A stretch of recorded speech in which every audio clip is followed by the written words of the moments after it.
الحمد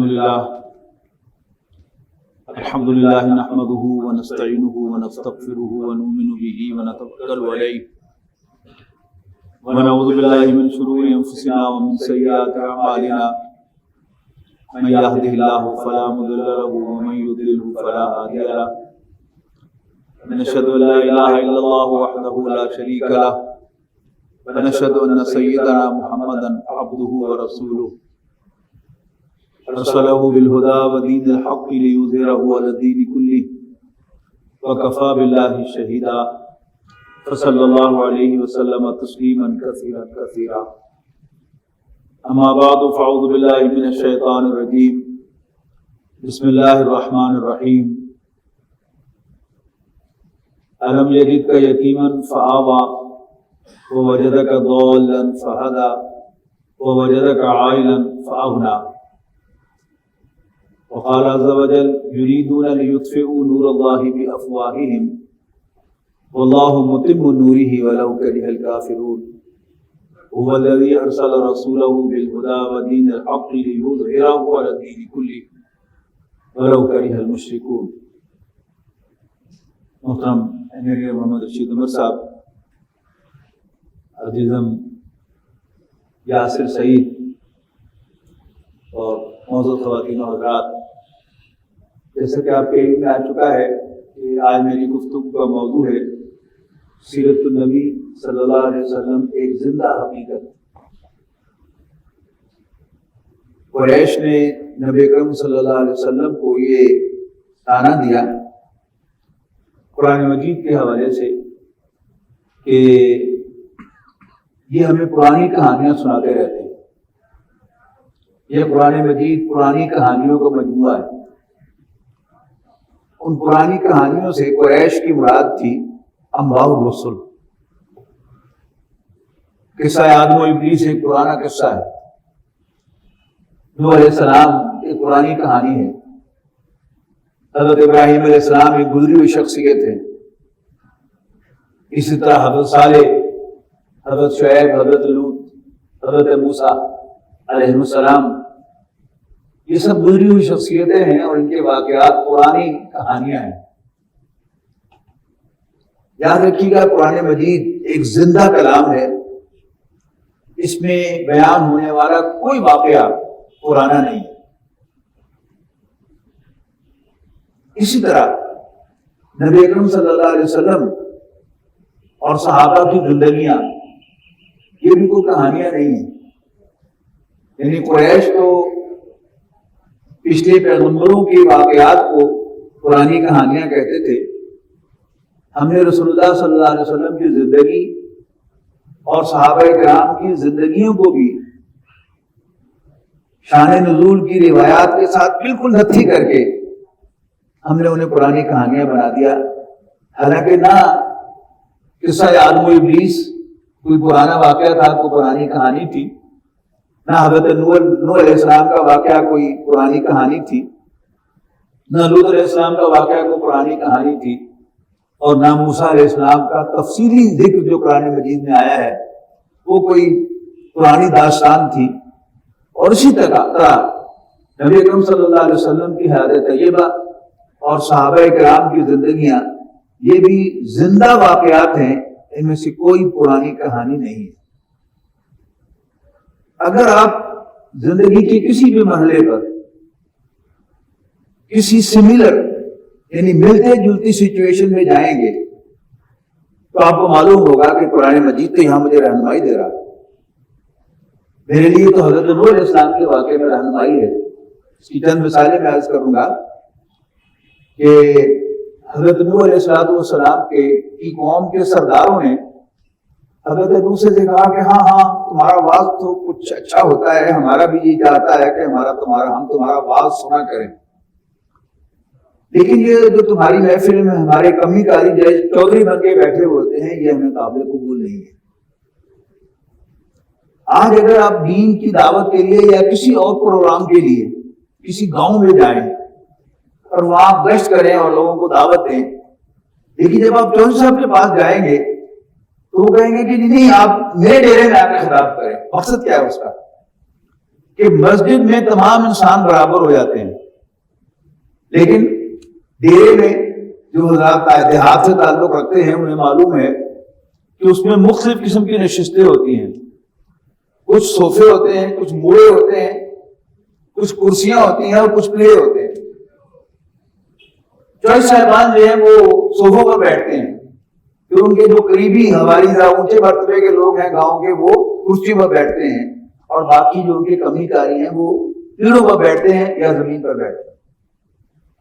یہ جو چودراہٹ ہے، کیونکہ شہروں میں خاندانی نظام ختم ہو گیا، چودراہٹیں ختم ہو گئی، یہاں کا پیسہ اصل چیز ہے، جس کے پاس پیسہ ہے وہ آپ کے برابر والا مکان خرید کر وہاں سید عبد الرحمان کا بورڈ لگا دے گا، آپ شاہ جی کہہ کے ان کو سلام کرتے پھریں گے، ہاں وہ سید ہو یا نہ ہو کچھ بھی ہو، لیکن چونکہ اس کے پاس پیسہ ہے، اس نے مکان خریدا ہے، وہ مسجد کو بھی چندہ دیتا ہے، اب سب لوگ اس کی عزت کر رہے ہیں۔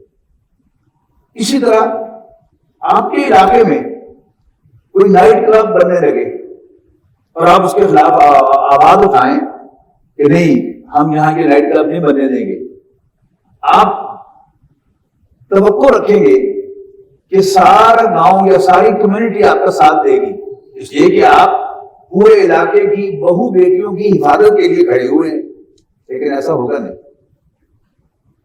آپ کو وہ الفاظ ضرور سننے کو ملیں گے جو قوم لوط نے حضرت لوط علیہ السلام سے کہے، مینی تو ان کے سرداروں نے کہے لیکن سب لوگ بھی ان کے ساتھ ہی تھے کہ اخرجوہم من قریتکم انہم اناس یتطہرون، کرنا اپنی بس تو باہر کھڑے حجی بنے کر دے گے۔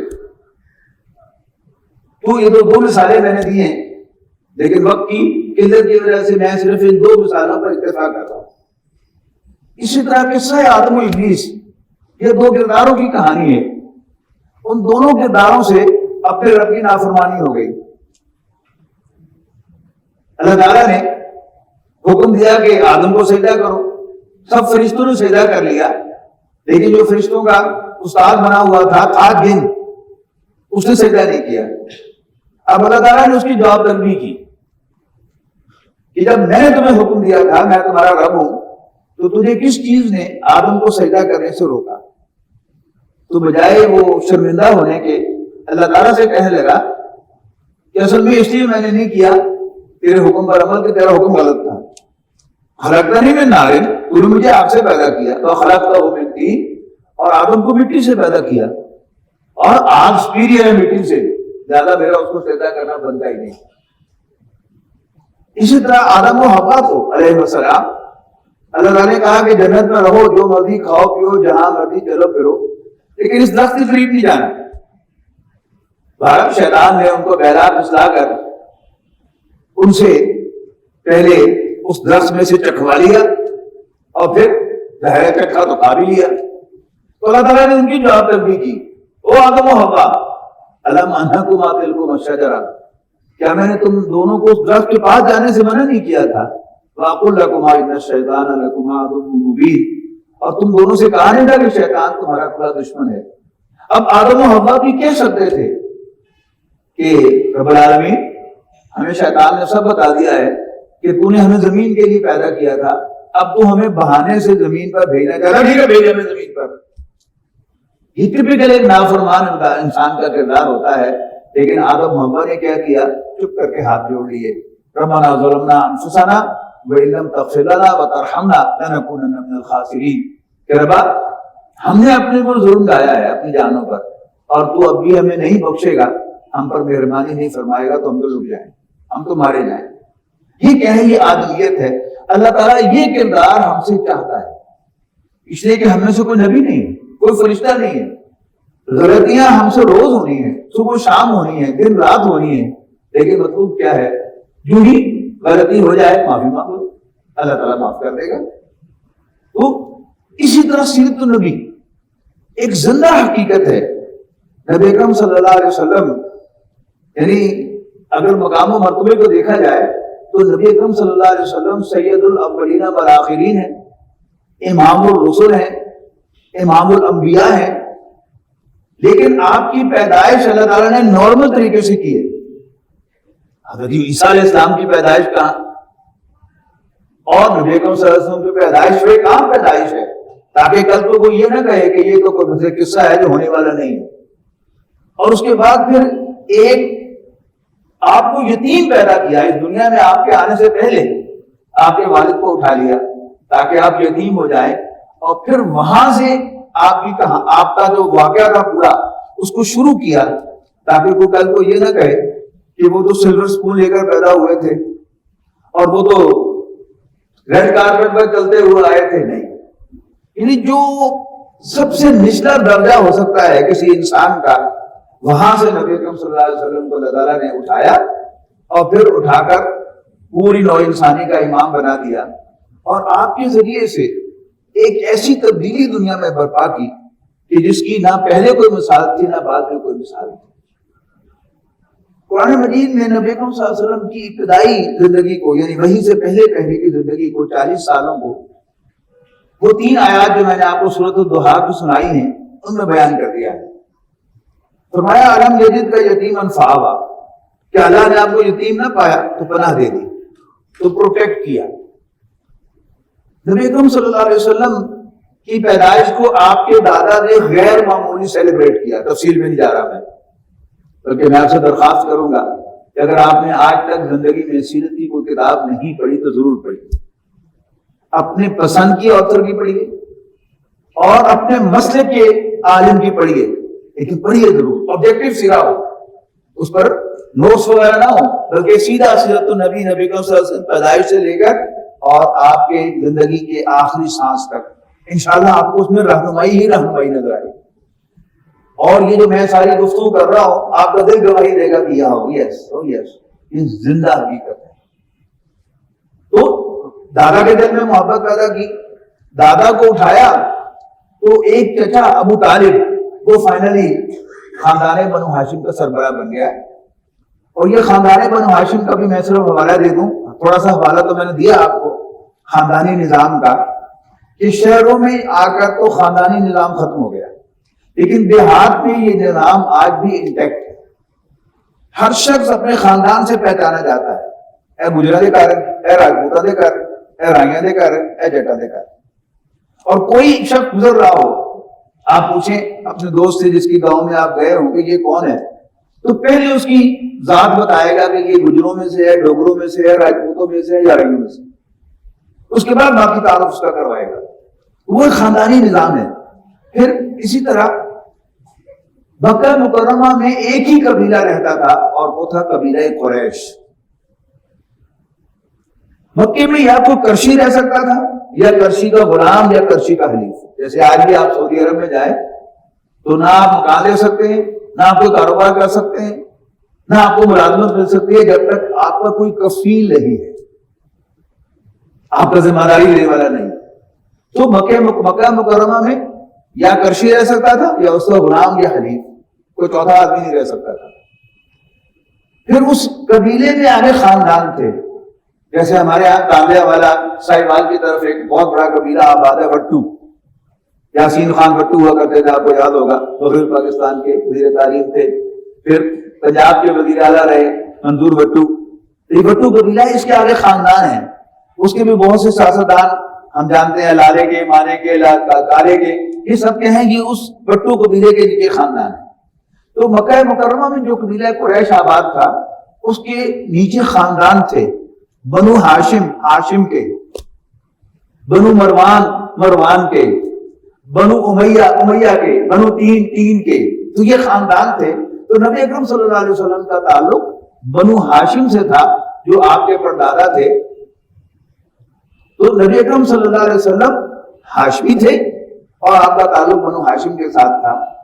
آج بھی جہاں جہاں یعنی جو قبائلی علاقے ہیں، یہ آپ جب یہ نئے نئے آئے تھے وزیر اعلیٰ بلدار صاحب، تو ان کے والد کا انتقال ہوا تھا، تو ان کی دستار بندی کی تصویریں آپ نے دیکھی تھی کہ بڑا مر گیا، اب کوئی نیا خاندان کا سربراہ بنے گا، باقاعدہ تقریب ہوگی، اس کی دستار بندی ہوگی، اس کو ذہن میں رکھیے گا۔ تو اب ابو طالب خاندان کا سربراہ بن گیا۔ اب یہ خاندان کیا ہے اس کو سمجھنا بڑا ضروری ہے، ورنہ سیرت النبی سمجھ میں نہیں آئے گی۔ اسی دیہات میں جو مختلف گھرانے آباد ہیں، جاٹ، راجپوت، گجر، ڈوگر، ارائیں، یہ سب اپنے اپنے بندوں کی حفاظت کرتے ہیں. اگر آپ کسی شہر کے تھانے میں جائیں گے تو وہ آپ کو خالی نظر آئے گا، لیکن آپ کسی دیہاتی تھانے میں جائیں تو وہاں آپ کو ٹھٹ کے ٹھٹ نظر آئیں گے. یہ کون ہے؟ اگر کوئی رائیوں کا آدمی پکڑا ہوا ہے سارے رائیں اس کے پیچھے ہیں، اور اگر کوئی راجپوت پکڑا ہوا ہے تو راجپوت سارے اس کے پیچھے ہیں. اور اس سے کوئی تعلق نہیں کہ وہ اس جرم کو جس کی بنیاد پر وہ پکڑا گیا ہے، جس الزام کی بنیاد پر وہ پکڑا گیا ہے، وہ سارے اس عمل کو اچھا سمجھتے یا برا سمجھتے. مثال کے طور پر میں ورسٹ ایگزامپل دے رہا ہوں بات سمجھانے کے لیے کہ کوئی نوجوان گاؤں کا کسی بھی گھرانے سے تعلق رکھتا ہو، وہ کسی کی بہو بیٹی کو اغوا کر کے لے جائے تو سب اس کو برا کہیں گے، لیکن اس کے باوجود اب جس خاندان کا وہ آدمی ہے اس کے ساتھ تھانے بھی جائیں گے، اس کے پیچھے کچہری میں بھی جائیں گے، سپریم کورٹ تک بھی جائیں گے. ایک منڈا ساٹا خبردار انہوں نے آتا ہے. نبی اکرم صلی اللہ علیہ وسلم اپنے چچا ابو طالب کی ڈائریکٹ سپرویژن میں آ گئے، اس لیے کہ وہ خاندان کے سربراہ تھے، اور مکے کی روایت یہ تھی کہ یتیم بچہ خاندان کے سربراہ کی ڈائریکٹ سپرویژن میں ہوتا ہے. جب نبی اکرم صلی اللہ علیہ وسلم پر وحی کا آغاز ہوا تو پورا قبیلہ قریش آپ کے خلاف ہو گیا، آپ کی جان کا دشمن ہو گیا. لیکن ابو طالب نے کہا خبردار ساڑھے منے میں اطلاع ہے، پاس نہیں بھٹکنے دیا کسی کو، سوائے دو واقعات جو ملتے ہیں وہ انسٹنٹینیس واقعات ہیں کہ مکہ مکرمہ میں کعبے کے گرد سرداروں کی دریاں بچھی تھی، جیسے ہمارے دیہاتوں کے اندر ڈیرے ہوتے ہیں، یہ فلاں جج صاحب کا ڈیرا ہے اور یہ فلاں صاحب کا ڈیرا ہے، تو ان کی دریاں ہوتی تھی اور ان کے حواری آ کر سامنے بیٹھتے تھے. تو ابو جہل کی جو دری تھی اس پر اپنے حواریوں کے ساتھ بیٹھا تھا، تو رسول اللہ صلی اللہ علیہ وسلم نماز پڑھ رہے تھے. 2 دفعہ یہ واقعہ پیش آیا. ایک دفعہ اس نے کہا کہ ہے کوئی جو اس کے گلے میں چادر کا پھندا ڈالے، اور دوسری دفعہ کہا کہ ہے کوئی جو فلاں جگہ فلاں گھرانے میں اونٹ ذبح ہوا ہے، اس کی اوجری پڑی ہے، جا کر اس منہ میں چڑھا دے. تو دونوں مرتبہ ایک بدبخت عبداللہ بن ابی معیط اٹھا اور اس نے یہ حرکت کی. اس کے علاوہ کوئی واقعہ نہیں ہے کہ نبی اکرم صلی اللہ علیہ وسلم پر مکے میں کوئی دست درازی ہوئی ہو جب تک ابو طالب زندہ تھا. سن 10 نبوی میں یہ سن 10 نبوی کیا ہے اس کو بھی سمجھ لیجیے. یہ سیرت کا اگر نقشہ اپنے ذہن میں رکھیں گے زمانی اعتبار سے، ٹائم ٹیبل کے لحاظ سے، تو بڑی آسانی سے سیرت سمجھ میں آتی ہے. اور آج بھی ایسا ہی ہوتا ہے کہ جب ابو طالب نے بار بار کہا کہ خبردار ساڑھے بڑے نو اطلاع تھا، تو قریش نے پھر مشورہ کیا کہ پھر کیا علاج کیا جائے اس کا. تو انہوں نے کہا کہ اس پہ جا کر کہتے ہیں ہم کہ اگر تم محمد کو ہمارے حوالے نہیں کرتے صلی اللہ علیہ وسلم تو ہم تمہارے پورے خاندان کا بائیکاٹ کرتے ہیں. ابو طالب نے کہا کر دو. اور محرم سن 7 نبوی سے لے کر محرم سن 10 نبوی تک نبی اکرم صلی اللہ علیہ وسلم کے خاندان بنو ہاشم کو ایک تنگ گھاٹی کے اندر قید کر دیا گیا. ایک ادھر اونچا پہاڑ، ادھر بھی پہرا ادھر بھی پہرا، اور کھانے پینے کی چیزوں پر بھی پابندی ہے. کوئی چھپے چھپا کر کوئی چیز جو ہے وہ پہنچی ہے تو پہنچی ہے. کہنا آسان ہے، اگر اپنے اوپر طاری کر کے دیکھیں 3 سال کا بائیکاٹ، سوشل بائیکاٹ وہ نبی اکرم صلی اللہ علیہ وسلم نے اور آپ کے خاندان نے جھیلا ہے. سن 10 نبوی میں محرم میں شیب ابی طالب سے واپسی ہوئی ہے، اور اسی سال اس کو غم کا سال کہا جاتا ہے سیرت النبی میں. نبی اکرم صلی اللہ علیہ وسلم کو 2 صدمے پہنچے. ایک حضرت خدیجہ کا انتقال ہوا اور اس کے قریب ہی ابو طالب کا انتقال ہو گیا. اب ابو طالب کا انتقال جو تھا وہ کیا تھا؟ ایک ٹرننگ پوائنٹ تھا سیرت النبی کا، جس کو ہمیں سمجھنا چاہیے کہ اب خاندان کا سربراہ مر گیا تو نیا خاندان کا سربراہ تو بننا ہے. اور وہ شخص خاندان کا سربراہ بن گیا جو اول روز سے نبی اکرم صلی اللہ علیہ وسلم کا شدید ترین دشمن تھا، یعنی ابو لہب، جس پر قرآن مجید نے کھلے الفاظ میں پھٹکار کی ہے تبت یدا ابی لہب وتب ما اغنی عنہ مالہ وما کسب. پوری صورت ہے جو اس کے خلاف نازل ہوئی ہے، اس کی بیوی کے خلاف نازل ہوئی ہے. وہ خاندان کا سربراہ بن گیا. اور I don't know کیا وجوہات تھیں، کوئی تبدیلی کی گئی ہے کتابوں کے اندر، یا ہمارے سیرت نگاروں نے اس واقعے کو اہمیت نہیں دی. کہ ابو لہب خاندان کا سربراہ بن گیا اور اس نے آ کر نبی اکرم صلی اللہ علیہ وسلم کو خاندان بنو ہاشم سے نکال دیا، یعنی وہ قریش کا پرانا مطالبہ منظور کر لیا۔ اب اگر بنو ہاشم سے نکل گئے، دیر بھائی آپ قریش میں سے نکل گئے، لہذا آپ مکے میں نہیں رہ سکتے تھے، تو آپ اپنے آزاد کردہ غلام زید ابن حارثہ کے ساتھ مکے سے باہر آئے۔ باہر آ کر ایک دو آدمیوں کو پیغام بھیجا ہے کہ مجھے تمہاری پناہ چاہیے، انہوں نے نہیں دی، تو آپ طائف تشریف لے گئے صلی اللہ علیہ وسلم، اور وہاں ایک اندازہ تھا نبی اکرم صلی اللہ علیہ وسلم کا کہ وہاں 3 بھائی تھے، ان کی جائیداد تھی وہاں پر، اچھی ریپیوٹ کے مالک تھے، لیکن وڈیرا جو ہوتا ہے وہ جتنی مرضی اچھی ریپیوٹ کا مالک ہو وہ اندر سے وڈیرا ہی ہوتا ہے۔ لہذا انہوں نے تشدد کیا ہے نبی اکرم صلی اللہ علیہ وسلم پر، یہاں تک کہ آپ پر غشی طاری ہوئی ہے، اور پھر جب آپ کو ہوش آیا ہے تو نبی اکرم صلی اللہ علیہ وسلم نے اللہ تعالیٰ سے مناجات کی ہے۔ وہ بھی مناجات سیرت کی کتابوں میں تو ہے، لیکن ہمارے عام جو سیرت کے جلسے ہیں اس میں اس کا تذکرہ نہیں ہوتا کہ نبی اکرم صلی اللہ علیہ وسلم نے اللہ تعالیٰ سے خطاب کرتے ہوئے فرمایا اللہم الیک اشکو ضعف قوتی وقلت حیلتی وحوانی علی الناس، اے اللہ میں تجھ سے شکوہ کرتا ہوں اپنی قوت کی کمزوری، اپنے وسائل کی کمی اور لوگوں کے حوالے کیے جانے کا۔ الی من تکلنی، اے اللہ مجھے کس کے حوالے کر دیا ہے؟ ایک ایسے دشمن کے حوالے کر دیا جس کے دل میں کوئی رحم نہیں ہے، اور تو نے انہیں میرا اختیار بھی دے دیا، جیسے چاہے مجھے ستا لیں، لیکن کیونکہ یہ شکوہ میرا اور آپ کا شکوہ نہیں، نبی اکرم صلی اللہ علیہ وسلم کا شکوہ تھا، لہذا ساتھ ہی فرمایا ان لم یکن علی غضبک فلا ابالی، اگر تم مجھ سے ناراض نہیں ہے تو پھر مجھے کوئی پرواہ نہیں۔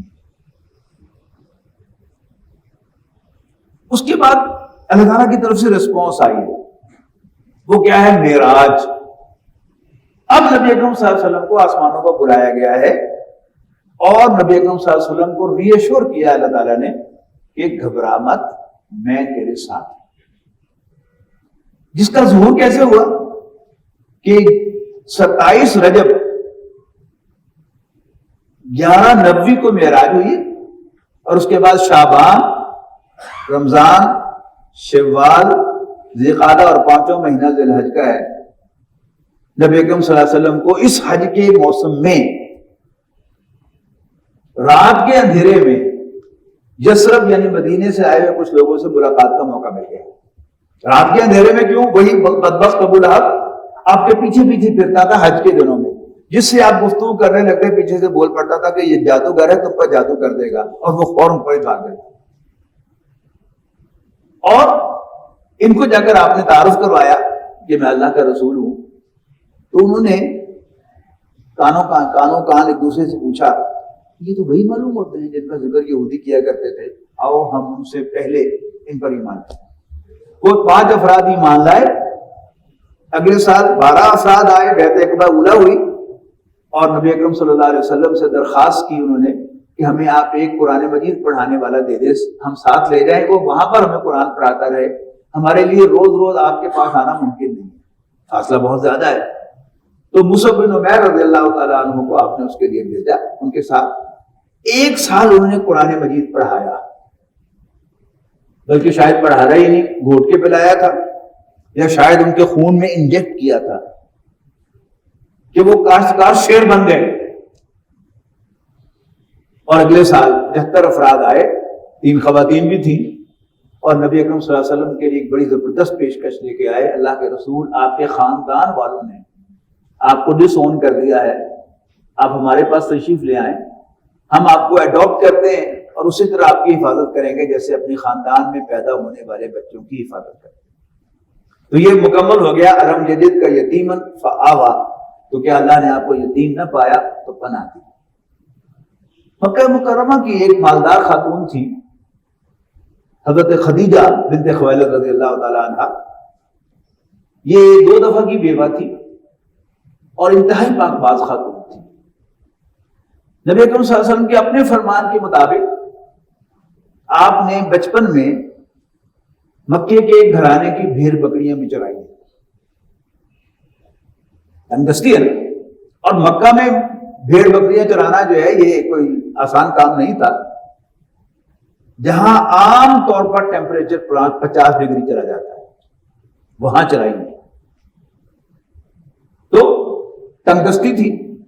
لیکن جب آپ بڑے ہوئے, بالغ ہوئے, تو ابو طالب نے آپ کو تجارت کے پیشے سے وابستہ کیا. آپ تاجر نہیں تھے, یاد رکھیے گا. تاجر تو وہ ہوتا ہے جس کے پاس سرمایہ ہو. آپ دوسروں کا مال لے کے جاتے تھے, اس میں کچھ کمیشن ملتا تھا آپ کو. حضرت خدیجہ مکے کی مالدار خاتون تھی, اور وہ بھی لوگوں کو اپنا مال دے کر بھیجتی تھی تجارت کے لیے, اور ان کو کمیشن دیتی تھی. بہت جلد مکہ مکرمہ میں نبی اکرم صلی اللہ علیہ وسلم کو ایک عزت ملی.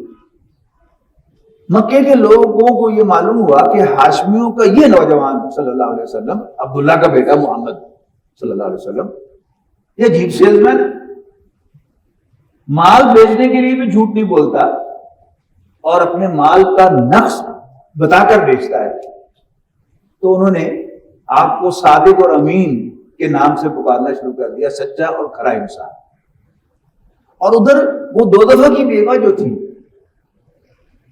ان کی کریڈیبلٹی بھی وہاں مکے میں مسلم تھی کہ انتہائی پاک باز خاتون ہے, لہذا انہیں طاہرہ کہا جانے لگا, پاک باز خاتون.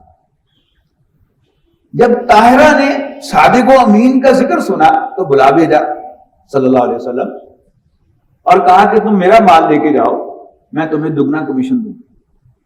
تو آپ نے اپنے چچا کے مشورے سے ان کی اس پیشکش کو قبول کیا اور حضرت خدیجہ کا مال لے کر گئے. اس سے پہلے حضرت خدیجہ رضی اللہ تعالی عنہا نے ایک خواب دیکھا تھا کہ وہ ذرا دیر سے طواف کر کے واپس آئیں اور رات کو طواف کیا کرتی تھی, ایک نیک خاتون ہونے کے اعتبار سے کہ زیادہ لوگوں کے ساتھ ٹاکرا نہ ہو, لوگوں کی نظر نہ پڑے. تو آئیں تو بچے سو چکے تھے, تو ایک کمرے میں وہ ایک کونے میں بیٹھی, وہیں آنکھ لگ گئی. تو انہیں خواب دیکھا کہ سورج آسمان سے اتر کر میرے گھر میں آ گیا اور ساری دنیا کے لوگ میرے گھر میں روشنی لینے کے لیے آ گئے. تو انہوں نے اپنے چچا زاد بھائی ورقہ بن نوفل سے خواب کا تذکرہ کیا. تو ورقہ نے کہا کہ تمہارے گھر میں کوئی نبی آئے. تو وہ سمجھی ہوگی کہ شاید میرے گھر کوئی نبی مہمان ٹھہرے گا اور سب لوگ اس سے ملاقات کے لیے آئیں گے.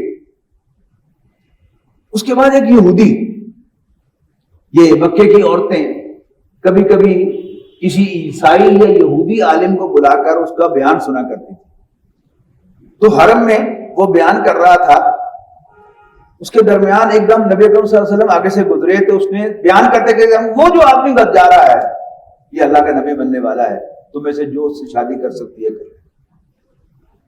سب عورتوں نے کہہ کر لگا دیا کہ یہ کیا کھو دیا اس نے. لیکن حضرت خدیجہ نے اس کو بڑا سیریسلی لیا. اگلے دن اپنی لونڈی بھیجی, اس کو اپنے گھر بلایا اور پوچھا کہ کل جو تم نے بات کہی تھی وہ کیا بات تھی. انہوں نے کہا میں نے بالکل صحیح بات کہی تھی, وہ واقعی اللہ کے نبی بننے والا. تو جب حضرت خدیجہ نے اپنا مال دے کر حضور صلی اللہ علیہ وسلم کو بھیجا تو اپنا ایک بھتیجا اور اپنا ایک غلام میسرہ اس کا نام تھا, اس کو ساتھ بھیجا اور ان دونوں کو انسٹرکشن یہ دی کہ جو یہ کہیں تم نے کرنا ہے اور ساتھ ذرا آبزرو کرنا ہے کہ کیسا ہے. نبی کریم صلی اللہ علیہ وسلم کو اس سفر میں بہت فائدہ ہوا. تو آتے ہی آپ نے پائی کا حساب دیا تو حضرت خدیجہ کو کنفرم ہو گیا کہ جو بات اس شخص کے بارے میں سنی تھی کہ یہ دیانتدار آدمی ہے, باقی دیانتدار. پھر میسرہ سے کہا کہ تم بتاؤ تم نے کیا دیکھا. انہوں نے کہا میڈم جو کچھ جس کے بارے میں سنا تھا وہ تو کچھ بھی نہیں. اخلاق کے اعتبار سے, کردار کے اعتبار سے بھی اس شخص کا کوئی جواب نہیں, اور معاملہ فہمی اس کا میچ ہی کوئی نہیں. تجارت ہوتی کیا ہے, کس چیز کا کاروبار کرنا ہے, مال خریدنا کہاں سے ہے, بیچنا کہاں پر ہے, کب خریدنا ہے کب بیچنا ہے, یہ فیصلے جو ہیں یہ کاروبار کو چلاتے ہیں. تو اس نے بڑی تعریف کی. حضرت خدیجہ نے اس غلام کو آزاد کر دیا اور ٹھان لی کہ میں محمد سے شادی کروں گی صلی اللہ علیہ وسلم. میں درمیان میں سکپ کر رہا ہوں واقعہ, وہ بڑا دلچسپ واقعہ ہے کہ ان کی ایک سہیلی نفیسہ نامی نے حضور صلی اللہ علیہ وسلم کو آ کر حضرت خدیجہ کا پیغام دیا. حضور صلی اللہ علیہ وسلم نے اپنے چچا سے جا کر ذکر کیا کہ مجھے خدیجہ کی طرف سے شادی کا پیغام آیا. تو ابو طالب نے اپنے دونوں بھائیوں عباس بن عبد المطلب اور ابو لہب بن عبد المطلب کو بلایا کہ محمد کو خدیجہ کی طرف سے پیغام آیا ہے صلی اللہ علیہ وسلم. تو ابو لہب نے بکواس کی. جو ہوتا ہے نا خاندان کے اندر جب کوئی رشتہ آتا ہے تو پہلے کنفرم کیا جاتا ہے کہ ایسی ہم منہ اٹھا کے رشتہ مانگنے کے لیے چلے جائیں تو پھر نہ ہو جائے تو بڑی بےزتی ہے. تو ابو لہب نے کہا اے مروانہ دے کدھرے, تو اب حضرت عباس پہلے دن سے نبی اکرم صلی اللہ علیہ وسلم سے بڑا پیار کرتے تھے.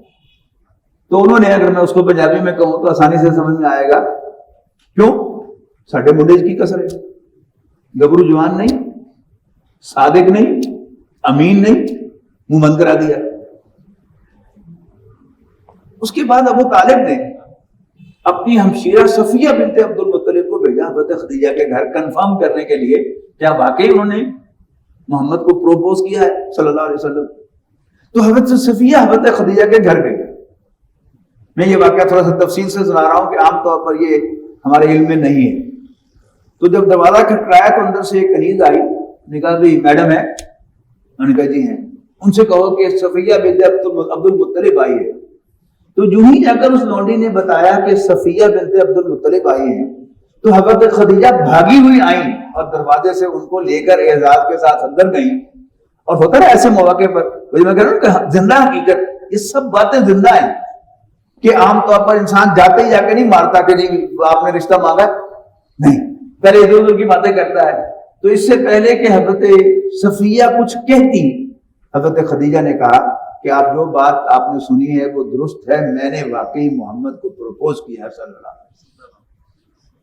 پھر اب فارمل سوال ڈالنے کے لیے گئے ابو طالب, عبد المطلب, ابو لہب اور حضرت عباس رضی اللہ تعالیٰ عنہ. رشتہ طے ہو گیا. ابو طالب نے پوچھا حضرت خدیجہ کے چچا سے, وہ دوسری طرف سے ان کے وکیل کے طور پہ آئے تھے, مہر کیا لوگے؟ تو وہ کچھ اس نے کہنا چاہا لیکن اس کی زبان اکھلا گئی. تو ابو طالب نے کہا ہاں میں سمجھ گیا, تم ہینڈسم اماؤنٹ چاہتے ہو, فکر نہیں کرو, ہم سب تمہارا ڈیمانڈ پوری کریں گے. تو حضرت عباس نے کہا کہ بولو کیا مانگتے ہو؟ مجھے خواہ گھوڑے پر سوار ہو کر گاؤں گاؤں جانا پڑا, وہ ساہوکار تھے, لوگوں کو رقم دیتے تھے اور اس سے سود وصول کرتے تھے, مجھے گاؤں گاؤں جانا پڑا تو میں جاؤں گا لیکن تمہاری ڈیمانڈ پوری کروں گا. پیچھے سے حضرت خدیجہ نے کہا کہ یہ مہر میں ادا کروں گی. پھر ابو لہب نے بکواس کی, لو جی نمی گل سن, عورتیں مہر دنیا نے. تو حضرت عباس نے پھر اس کو کنفرنٹ کیا کہ ہاں منڈا کمدہ ہوئے تو عورت ہر قیمت پہ ان وصول کرتی ہے, اور اگر تیرے بغیر کھٹو ہو تو اسے پائی پائی وصول کرتی ہے. تو رشتہ ہو گیا, ڈیٹ طے ہو گئی. اب نکاح کے لیے گئے نبی اکرم صلی اللہ علیہ وسلم, حضرت صفیہ, ابو طالب اور ابو لہب اور حضرت عباس رضی اللہ تعالیٰ. نکاح ہو گیا اور سادگی کے ساتھ نبی اکرم صلی اللہ علیہ وسلم بھی اٹھ کر اپنے چچاؤں کے پیچھے پیچھے جانے لگے. تو حضرت خدیجہ نے پیچھے سے جیسے نا آواز دے کر کہا, اپنے گھر کی طرف اشارہ کر کے, الا بیتک, اپنے گھر چلیے. فبیتی بیتک, میرا گھر ہی آپ کا گھر ہے, وانی جاریتک, اور میں آپ کی لونڈی ہوں. اور واقعی پڑھیے گا آپ سیرت النبی میں لونڈی بن کے دکھایا ہے. پھر کچھ عرصے کے بعد, یعنی انہوں نے اپنا سب کچھ کھول دیا نبی اکرم صلی اللہ علیہ وسلم کے لیے, لیکن آپ ایک پریشان تشریف لائے ایک روز. تو اہلیہ محترمہ نے پوچھا رضی اللہ تعالیٰ عنہ کہ آپ کچھ پریشان دکھائی دے رہے, خیریت؟ آپ نے فرمایا کہ میں باہر گھوم رہا تھا, میں نے قافلہ دیکھا, بڑا قسمہ پرسی کا عالم تھا, بچے بھوک سے بلک رہے تھے اور ان کے پاس پہننے کو مناسب کپڑے بھی نہیں تھے. میں سوچ رہا تھا کہ میرے پاس بھی کوئی سرمایہ ہوتا تو میں ان کی خدمت کرتا. حضرت خدیجہ کو اسٹرائک ہوا کہ میرے شوہر دیانتدار آدمی ہے, لہذا میرے مال کو اپنا نہیں سمجھتے, صرف میری اجازت سے استعمال کر رہے ہیں. تو انہوں نے مکے کے سرداروں کو بلایا اور ان سے کہا کہ تم سب گواہ رہو, میں نے اپنا سارا مال اپنے شوہر محمد کو ہبہ کر دیا صلی اللہ علیہ وسلم. یہ کیا ہے؟ ووجدک عائلا فاغنی, اللہ نے آپ کو تنگ دست پایا تو غنی کر دیا. اب آگے ہے ووجدک ضالا, درمیانی آیت, اللہ نے آپ کو ضال پایا, فہدا, راستہ دکھا دیا. نبی اکرم صلی اللہ علیہ وسلم مذہبی اعتبار سے, نظریاتی اعتبار سے ہرگز ہرگز ہرگز گمراہ نہیں رہے, ایک دن کے لیے بھی, ایک لمحے کے لیے بھی. اس لیے کہ آپ کا بڑے سے بڑا دشمن بھی آپ کا یہ انگلی نہیں اٹھا سکا کہ فلاں موقع پر آپ نے بھی کسی بت کو سجدہ کیا تھا.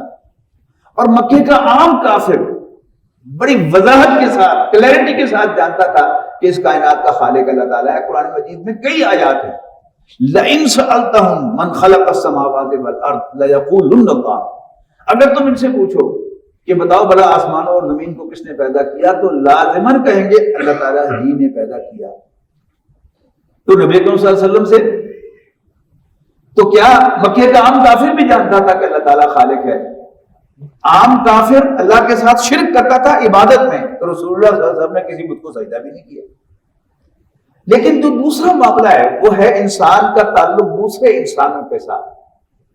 وہاں نبی اکرم صلی اللہ علیہ وسلم کبھی ادھر جاتے ہیں، کبھی ادھر جاتے ہیں، کبھی پھر لوٹ کے ادھر آتے ہیں، پھر کبھی ادھر جاتے ہیں. اور یہی لفظ دوال کے معنی ہے کہ جس کو راہ نہ مل رہی ہو، اپنی منزل کی خبر نہ مل رہی ہو کہ میری منزل کہاں ہے، میں نے کدھر جانا ہے. منزل کیا تھی؟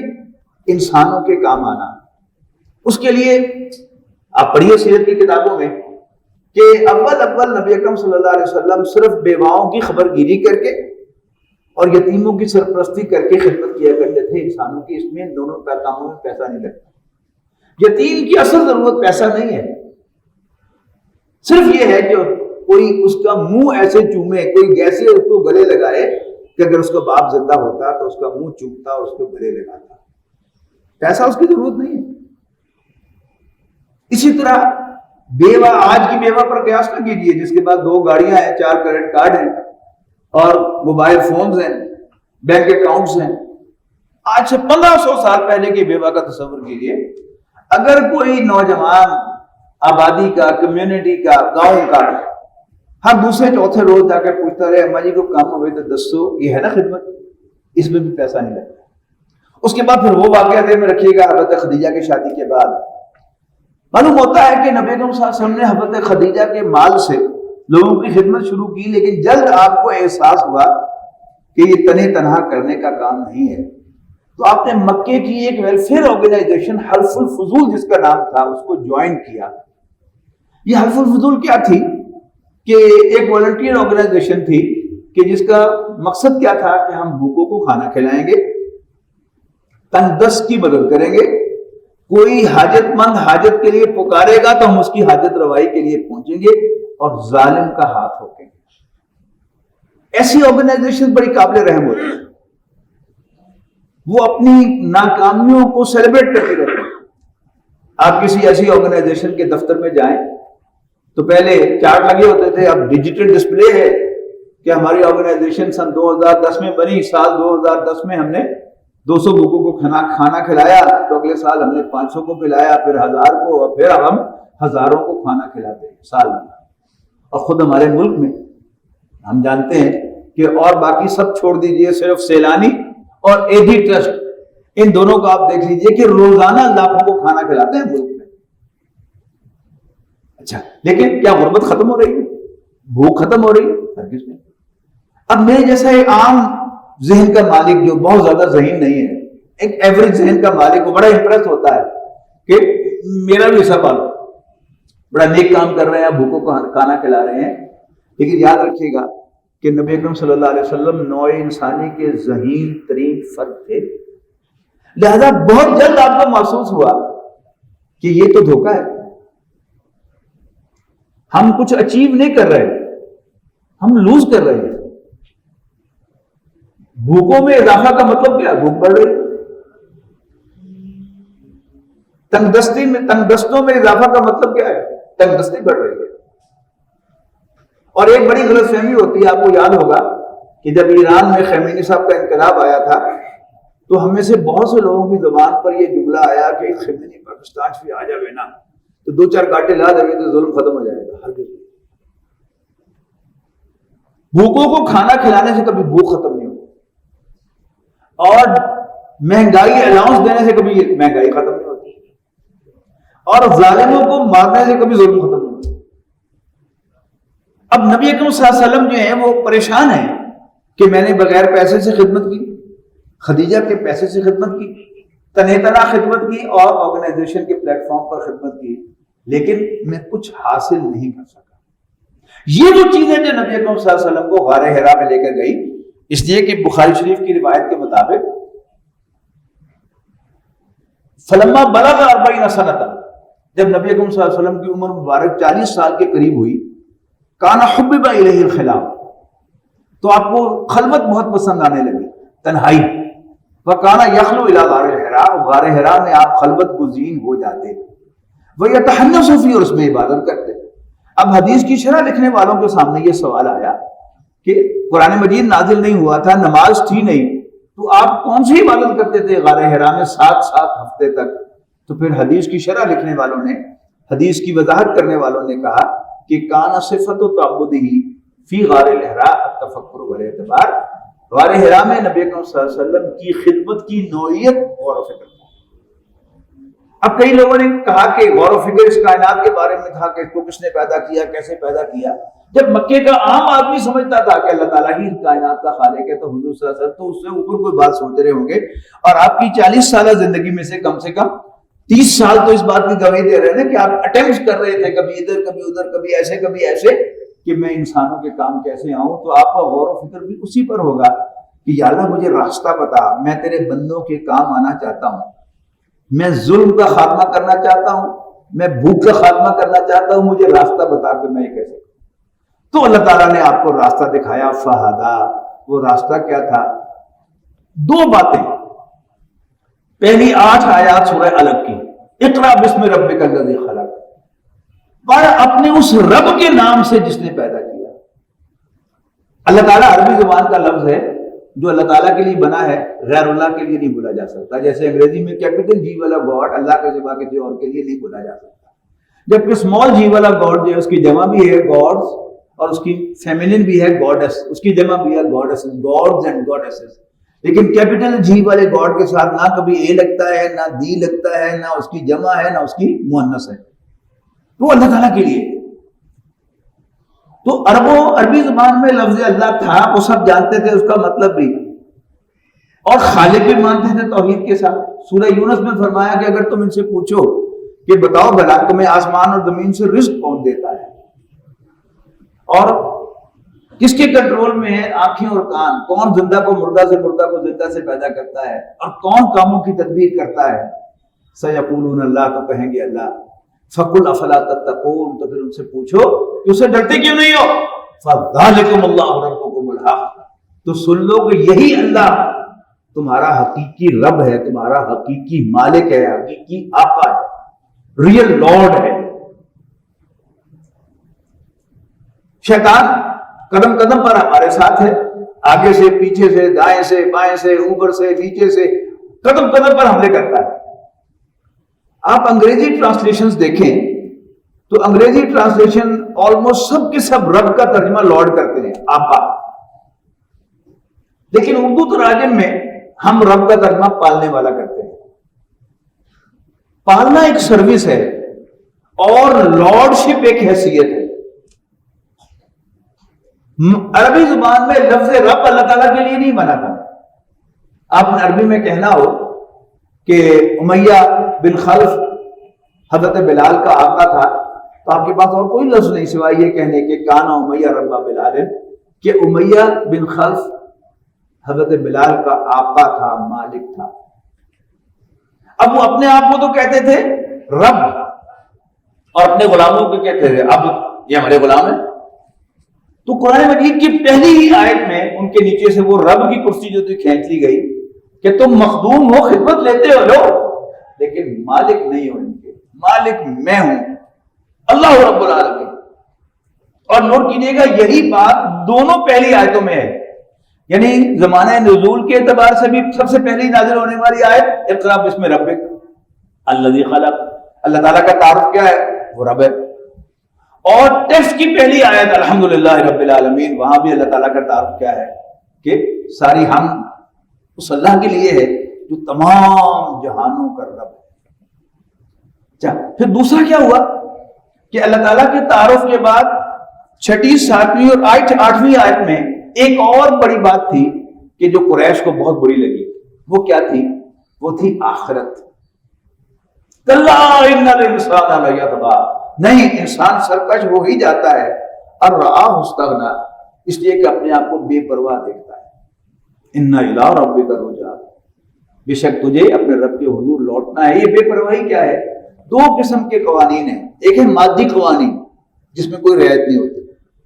آپ غلطی سے بھی گرم دودھ یا گرم کافی یا گرم چائے کا ایک گھونٹ لے لیں گے تو آپ کا تالو، آپ کی زبان، آپ کا ہونٹ، آپ کے مسوڑے جل جائیں گے. اور پھر وہ جو اردو کا محاورہ ہے کہ دودھ کا جلا چھاچھ کو، لسی کو بھی پھونک پھونک کے پیتا ہے. مہینہ بھر تو آپ احتیاط کرتے رہے. اسی طرح آپ نے گھسا ہوا کھانا کھا لیا، آدھی رات کو آپ الائٹ اسپتال جائیں گے 1122 کے ذریعے، تو ایک مہینہ آپ سونگ سونگ کے کھانا کھائیں گے. لیکن اس کے مقابلے میں آپ جھوٹ بولیں تو آپ کی زبان پر، آپ کے تالوں پر، آپ کے ہونٹوں پر کوئی چھالا نہیں پڑتا. آپ کسی کا مال ہڑپ کر جائیں، یتیم کا مال کھا جائیں، آپ کے پیٹ میں کوئی درد نہیں ہوتا. یہ چیز کیا ہے؟ یہ انسان کو جری کر دیتی ہے. تو بتایا گیا اِنَّ إِلَىٰ رَبِّكَ الرُّجْعَىٰ، اے انسان تجھے اپنے رب کے حضور لوٹنا ہے. اور یہی دو بنیادی نظریات ہیں جس نے مکے کے اندر جو ہے وہ ہنگامہ کھڑا کیا کہ یہ دو باتیں انہیں ایکسیپٹیبل نہیں تھی. اور تیسری بات کیا تھی کہ میں اللہ کا رسول ہوں. تو نبی اکرم صلی اللہ علیہ وسلم کو جو ہدایت دی گئی وَوَجَدَكَ ضَالًّا، اللہ نے آپ کو راستے کا متلاشی پایا، منزل کی راہ ڈھونڈتا ہوا پایا تو فہدیٰ، راستہ دکھا دیا. راستہ کیا بتایا کہ یہ جو تم تبدیلی چاہتے ہو یہ غریبوں کی انجمن سے، غریب پارٹی بنانے سے نہیں ہوگی، یہ ظالموں کے خلاف نعرے لگانے سے نہیں ہوگی. اس کے لیے گراس روٹ لیول سے ایک موومنٹ چلاؤ. اور وہ کن نظریات کی بنیاد پر ہوگی کہ اللہ جس کو تم خالق مانتے ہو وہی تمہارا رب ہے اور وہ ایک ہے، اس کے سوا کوئی عبادت کے لائق نہیں. اور دوسرا، یہ زندگی کل زندگی نہیں ہے، تم مرنے کے بعد دوبارہ زندہ کیے جاؤ گے اور تمہیں تمہارے اعمال کے بارے میں، زندگی کے بارے میں پوچھا جائے گا. اور تعارف کروا کہ مجھے اللہ نے اپنا رسول نامزد کیا ہے، میں اس کا بھیجا ہوا پیغمبر. اب دیکھیے گا پورا مکی قرآن بھی آپ دیکھ لیں اور نبی صلی اللہ علیہ وسلم کی سیرت کو بھی آپ پڑھ لیں. جہاں بھی آپ کو موقع ملا، خاندان بنو ہاشم میں موقع ملا تو وہاں آپ نے کیا خطبہ دیا؟ یہ اس اللہ کی قسم جس نے مجھے اپنے رسول بنا کر بھیجا، اس کے خلاف کوئی الہ نہیں ہے کہ کوئی عبادت کے لائق ہے. واللہ لتموتن کما تنامون، خدا کی قسم جیسے تم رات کو سو جاتے ہو ایسے ہی ایک دن مر جاؤ گے.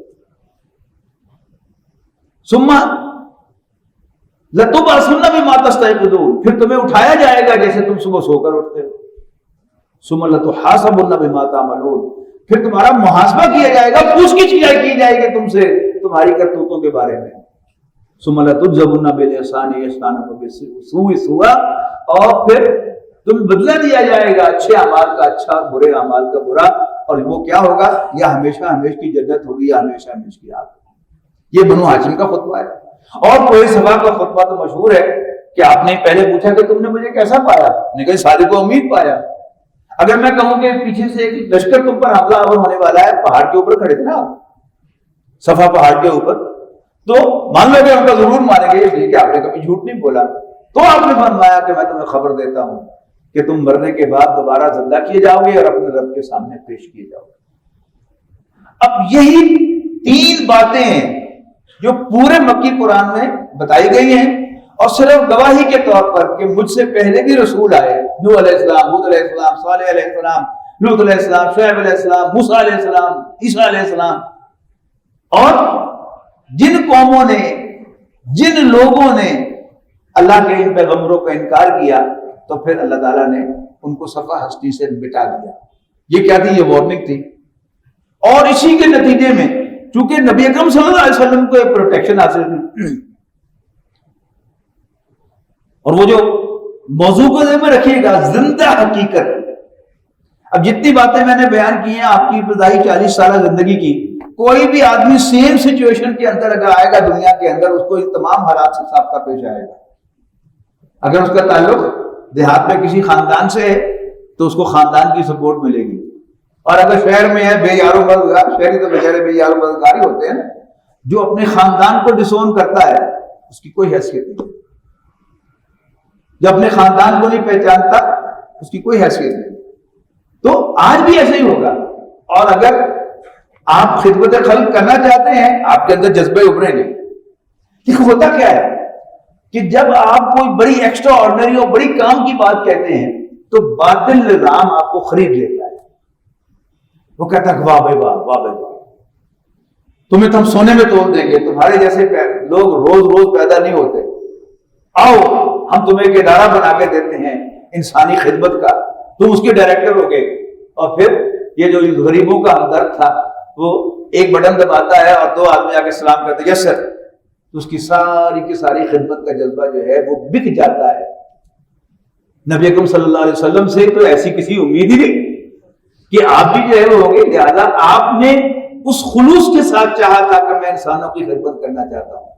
اور آج بھی اگر کوئی شخص جو ہے مختلف اٹیمپٹس کرے گا پھر وہ پریشان ہوگا لازماً.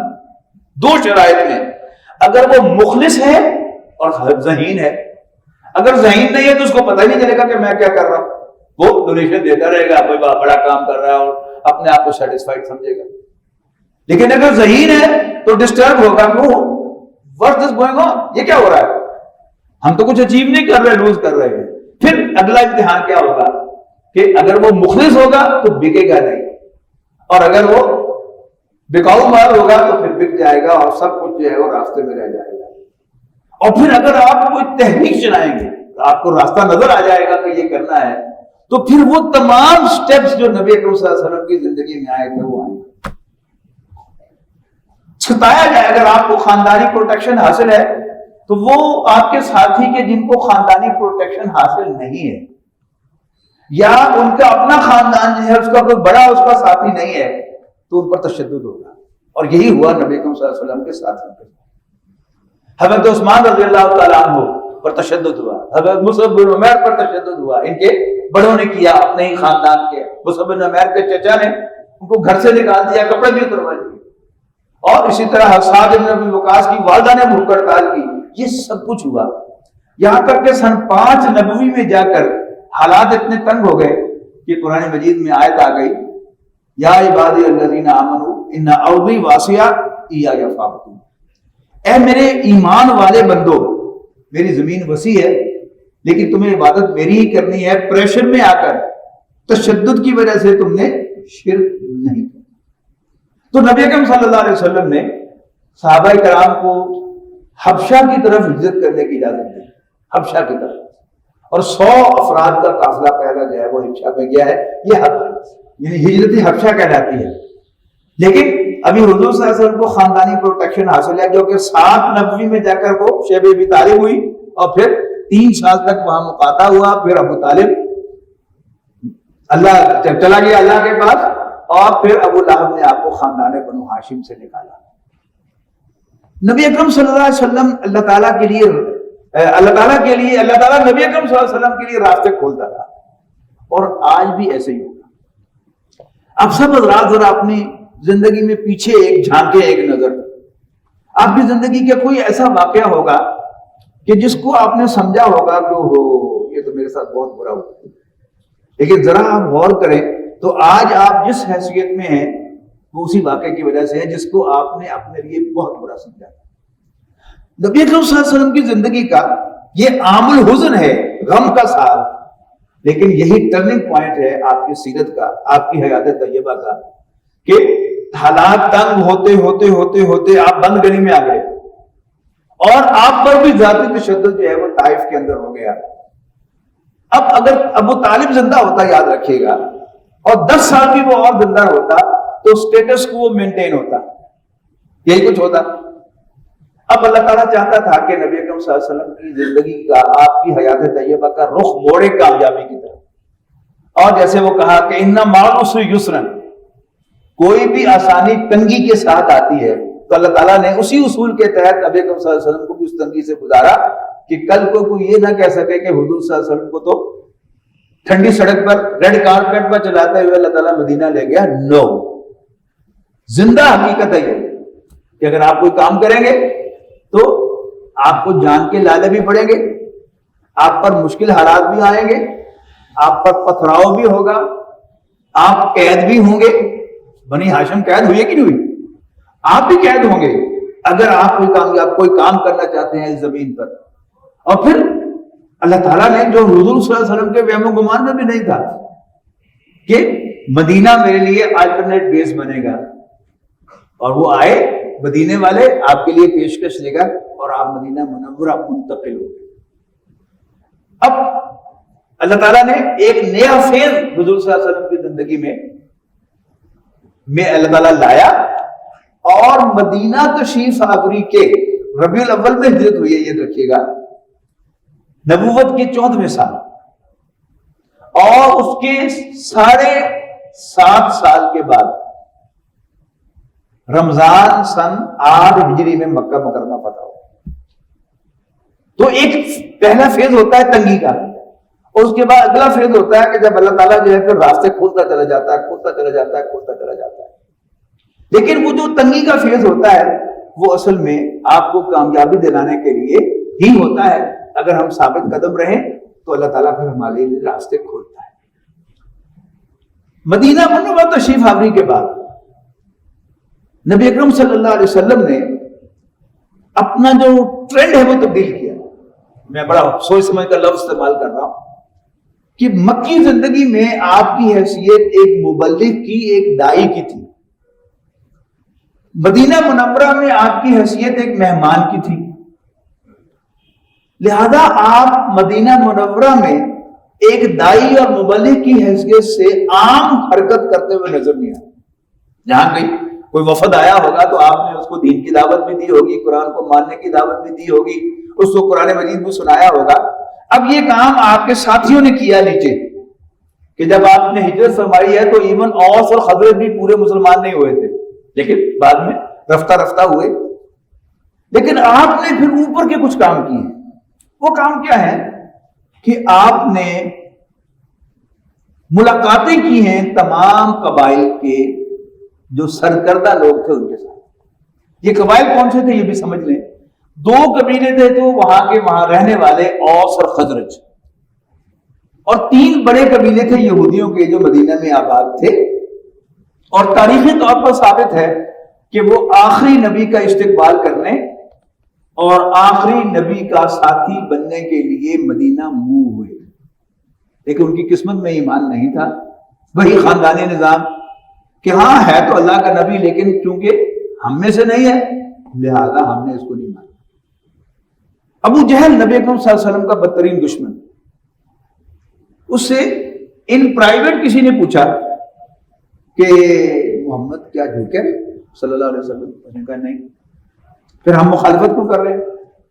تو اس نے کہا کہ اصل بات یہ ہے کہ ہم نے ہمیشہ بنو ہاشم کے ساتھ کندھے سے کندھا ملا کر چلے ہیں. ان کے انہوں نے حاجیوں کی خدمت کی تو ہم نے ان سے بڑھ کر کی، انہوں نے خیمے لگائے تو ہم نے ان سے بڑھ کے لگائے، انہوں نے پانی پلائے تو ان سے بڑھ کر پلائے. یہ جن لوگوں نے کو بھی اللہ تعالیٰ نے حج کی سعادت عطا کی ہے. کیا ہوتا ہے حج کے موسم میں، خاص طور پر عرفات میں، آپ ذرا خیمے سے باہر نکلے تو وہاں ایک ٹرالا بڑا سا کھڑا ہوتا ہے اور وہاں مفت کھانا تقسیم ہو رہا ہے، لنچ بیگ. ادھر دیکھیں تو پھل تقسیم ہو رہا ہے، ادھر جائیں تو جوس کے پیکٹ جو مل رہے ہیں، ادھر ذرا دیکھیں تو پانی کی بوٹلز جو ہیں وہ مل رہی ہیں. یہ عربوں کی روایت ہے، ایک دوسرے سے بڑھ کر حاجیوں کی خدمت کرنا. تو اس نے کہا کہ ہم نے بڑھ کر خدمت کی، لیکن آج اگر ہم محمد کو مان لیں اللہ کا رسول تو اس کا مطلب ہے کہ ہم ہمیشہ کے لیے بنو ہاشم کے غلام ہو جائیں. یہ نہیں ہو سکتا. اس کو اگر میں پنجابی میں ترجمہ کروں ہے تو ٹھیک، پر ہے وہ راجپوت ہے. اسی جٹ ہیں، اسی تھلے نہیں لگنا راجپوت یا وائس ورسا. اسی جٹ ہیں تو رائیں دے تھلے نہیں لگنا. یہ کیا ہے؟ یہ آج بھی زندہ ہے. یہ جو خاندانی تعصب ہے کہ وہ ہم میں سے نہیں ہے، ٹھیک ہے لیکن ہم میں سے نہیں ہے. اپنا منڈا خواہ اس نے کتنی بری حرکت کیوں نہ اس کے ساتھ کھڑے ہو گئے جا کے تھانے میں بھی، کچہری میں بھی اور سپریم کورٹ تک جائیں گے. یہ خاندانی نظام. تو اوس اور خزرج نے تو حضور صلی اللہ علیہ وسلم کو انوائٹ کر لیا، لیکن آپ کی تشریف آوری سے پہلے یہ سارے قبیلے آپس میں لڑتے رہتے تھے. تو حضور صلی اللہ علیہ وسلم نے ان کے بڑوں سے ملاقاتیں کی، جسے خیر سگالی کی ملاقاتیں کہتے ہیں. اور وہاں ان سے نبی اکرم صلی اللہ علیہ وسلم نے پوچھا، حالات پوچھے کہ کیا حالات ہیں آپ کے، آپ کا کیا سٹیٹس ہے، یہ دوسروں کے ساتھ آپ کے تعلقات کیسے ہیں. تو پتہ کیا چلا کہ یہ سب آپس میں لڑتے رہتے. تو نبی اکرم صلی اللہ علیہ وسلم نے ان سے جا کر کہا کہ تم کیوں آپس میں لڑتے رہتے؟ انہوں نے کہا جی جب کوئی ہمارا حق مارتا ہے تو پھر حق لینے کے لیے لڑنا پڑتا ہے. تو آپ نے ان کو مشورہ دیا کہ تم اپنے پرابلمز کا پولیٹیکل سولوشن کیوں نہیں ڈھونڈتے کہ ٹیبل پہ بیٹھ کے معاملات کو حل کیا کرو، آپس میں لڑتے کیوں؟ جانے بھی جاتی ہیں تمہاری. تو انہوں نے کہا کہ اگر کوئی فریق نہ مانے تو پھر ہم کیا کریں، لڑنا پڑتا ہے. تو آپ نے انہیں مشورہ دیا کہ پھر اپنے میں سے کوئی ایک آدمی ایسا کر لو جس پر سب متفق ہوں کہ پھر اس سے فیصلہ کروا لیا کرو. تو یہاں یہودیوں سے تاریخ کی سب سے بڑی غلطی ہو گئی تو انہوں نے کہا کہ پھر وہ آپ ہی ہیں کہ ہم آپ کو اپنا جج مان لیتے ہیں ان ایشوز میں کہ جو ہم ٹیبل پر بیٹھ کر طے نہ کر سکتے. لہذا 6 مہینے کی اینڈ پر ایک معاہدہ ہوا جس کو کہتے ہیں میثاق مدینہ. یہ معاہدہ کیا تھا کہ ہر قبیلہ انٹرنلی آٹونومس ہوگا. جیسے ہمارے یہاں وہ صوبائی خود مختاری کی باتیں ہوتی ہیں کہ وفاق کے پاس کم سے کم ہو اور باقی سب صوبوں کے اندر ہو, تو تمام قبائل انٹرنلی آٹونومس ہوں گے اور وہ آپس کی جو ایشوز ہیں انٹر ٹرائب جو ایشوز ہوں گے ان کو ٹیبل پہ بیٹھ کے طے کریں گے, اور اگر وہ کسی نتیجے پر نہ پہنچ سکے تو محمد بن عبداللہ صلی اللہ علیہ وسلم ان کے درمیان فیصلہ کریں. دوسرا کام آپ نے یہ کیا کہ ایک مسجد تعمیر کی, بلکہ یہ کام سب سے پہلے کیا آپ نے کہ مدینہ منورہ میں جا کر آپ نے مسجد تعمیر کی, مسجد نبوی. جو مسجد تو تھی ہی سجدے کی جگہ, لیکن وہ کمیونٹی سینٹر بھی تھا.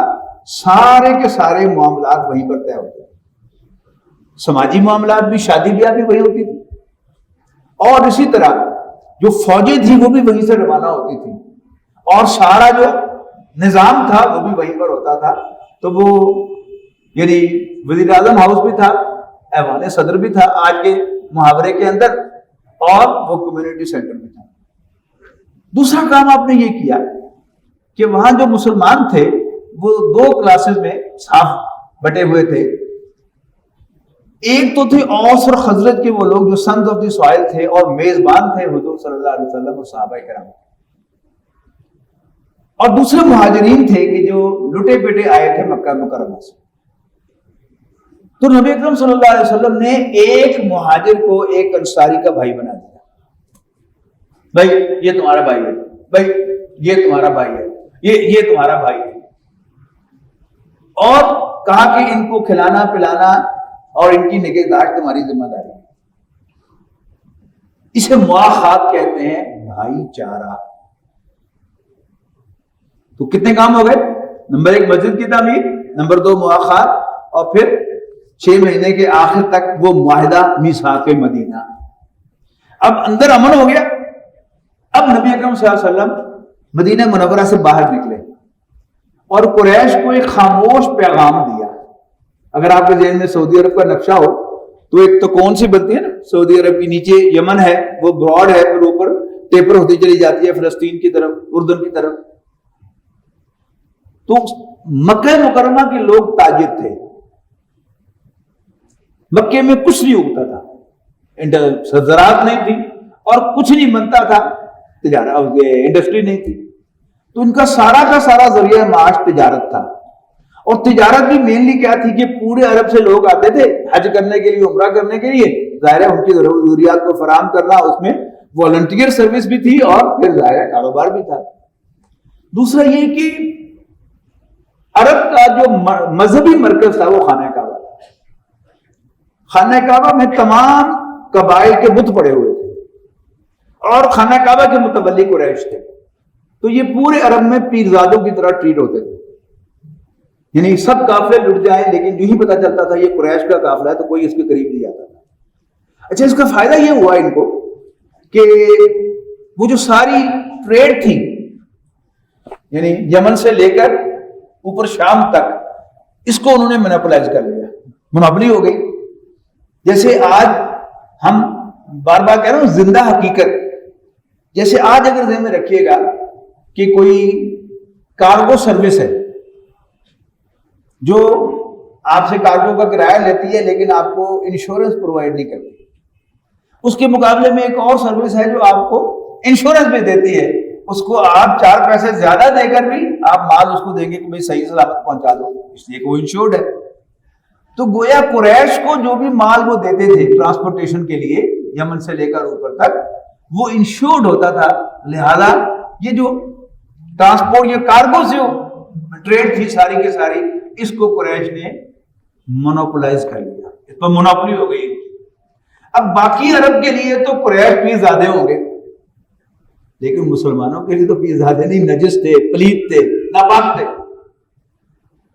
نبی اکرم صلی اللہ علیہ وسلم نے قریش کو ایک خاموش پیغام بھیجا کہ جو مین جو تجارت ہوتی تھی وہ کیا تھی کہ انڈیا، آگے یہ انڈونیشیا، ملائیشیا، اور یہ سارا جو علاقہ ہے یہاں جو بھی مال بنتا تھا وہ پہلے کشتیوں کے ذریعے یمن کے ساحل پہ آ کر کرتا تھا، اور یمن سے وہ اونٹوں پر لاد کر یورپ پہنچایا جاتا تھا۔ اب یہ جو ٹرانسپورٹیشن تھی اس کو مونوپلائز کیا تھا قریش نے۔ اچھا، اب یہ سارے راستے مدینہ منورہ کے دائیں بائیں سے گزرتے تھے۔ وہ جو میں نے تبون کا ذکر کیا نا، اس میں نیچے یمن ہے، پھر مکہ مکرمہ ہے، اس کے بعد پھر 250-300 میل اوپر چلے جائیں تو پھر مدینہ منورہ ہے، پھر اس کے آپ اوپر چلے جائیں تو پھر یہ شام ہے، اور پھر یورپ شروع ہو جاتا ہے۔ تو یا وہ راستے مدینہ منورہ کے مشرق سے گزرتے ہیں یا مغرب سے گزرتے ہیں۔ تو نبی اکرم صلی اللہ علیہ وسلم نے ان راستوں پر اپنے مسلح دستے بٹھائے کہ تم نے کرنا کرانا کچھ نہیں، چھیڑ چھاڑ کچھ نہیں کرنی، صرف اپنی پریزنس شو کرنی ہے۔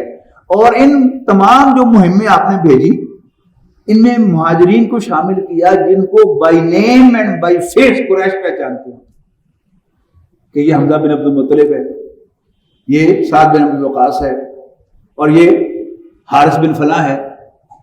ان کو کمانڈر بنا کر ان کی رم نفری کو بھیجا، وہ کھڑے ہوئے ہیں۔ اب ہوتا کیا ہے کہ جب آپ کا دشمن آپ کو آپ کے راستے پر کھڑا ہوا نظر آئے گا تو ایک دفعہ تو آپ نظر انداز کریں گے، پھر دوسری تیسری مرتبہ آپ پوچھیں گے تو کی کر رہا ہے، مگر کہ تمہیں کر کی کہہ رہے ہیں، اسی میں پہلے تو تکار ہوگی، پھر ہاتھا پائی ہو جائے گی، اور اسی میں قتل بھی ہو جائیں گی۔ اربوں کے ہاں قتل کرنا تو کھپے ہاتھ کی بات تھی، بائیں ہاتھ کا کھیل تھا۔ اچھا، اب جب نبی اکرم صلی اللہ علیہ وسلم کے یہ دستے قریش کو نظر آئے تو انہوں نے بقیہ مکرمہ جا کے کہا کہ محمد کے آدمی صلی اللہ علیہ وسلم ہمیں ہمارے راستوں پر کھڑے ہوئے نظر آتے ہیں، اور ایک آدھ جھڑپ بھی ہو گئی۔ تو قریش کو بڑا غصہ آیا، تو اپنے آپ کو خدا سمجھتے تھے کہ یہ جرت محمد بن عبداللہ کی صلی اللہ علیہ وسلم۔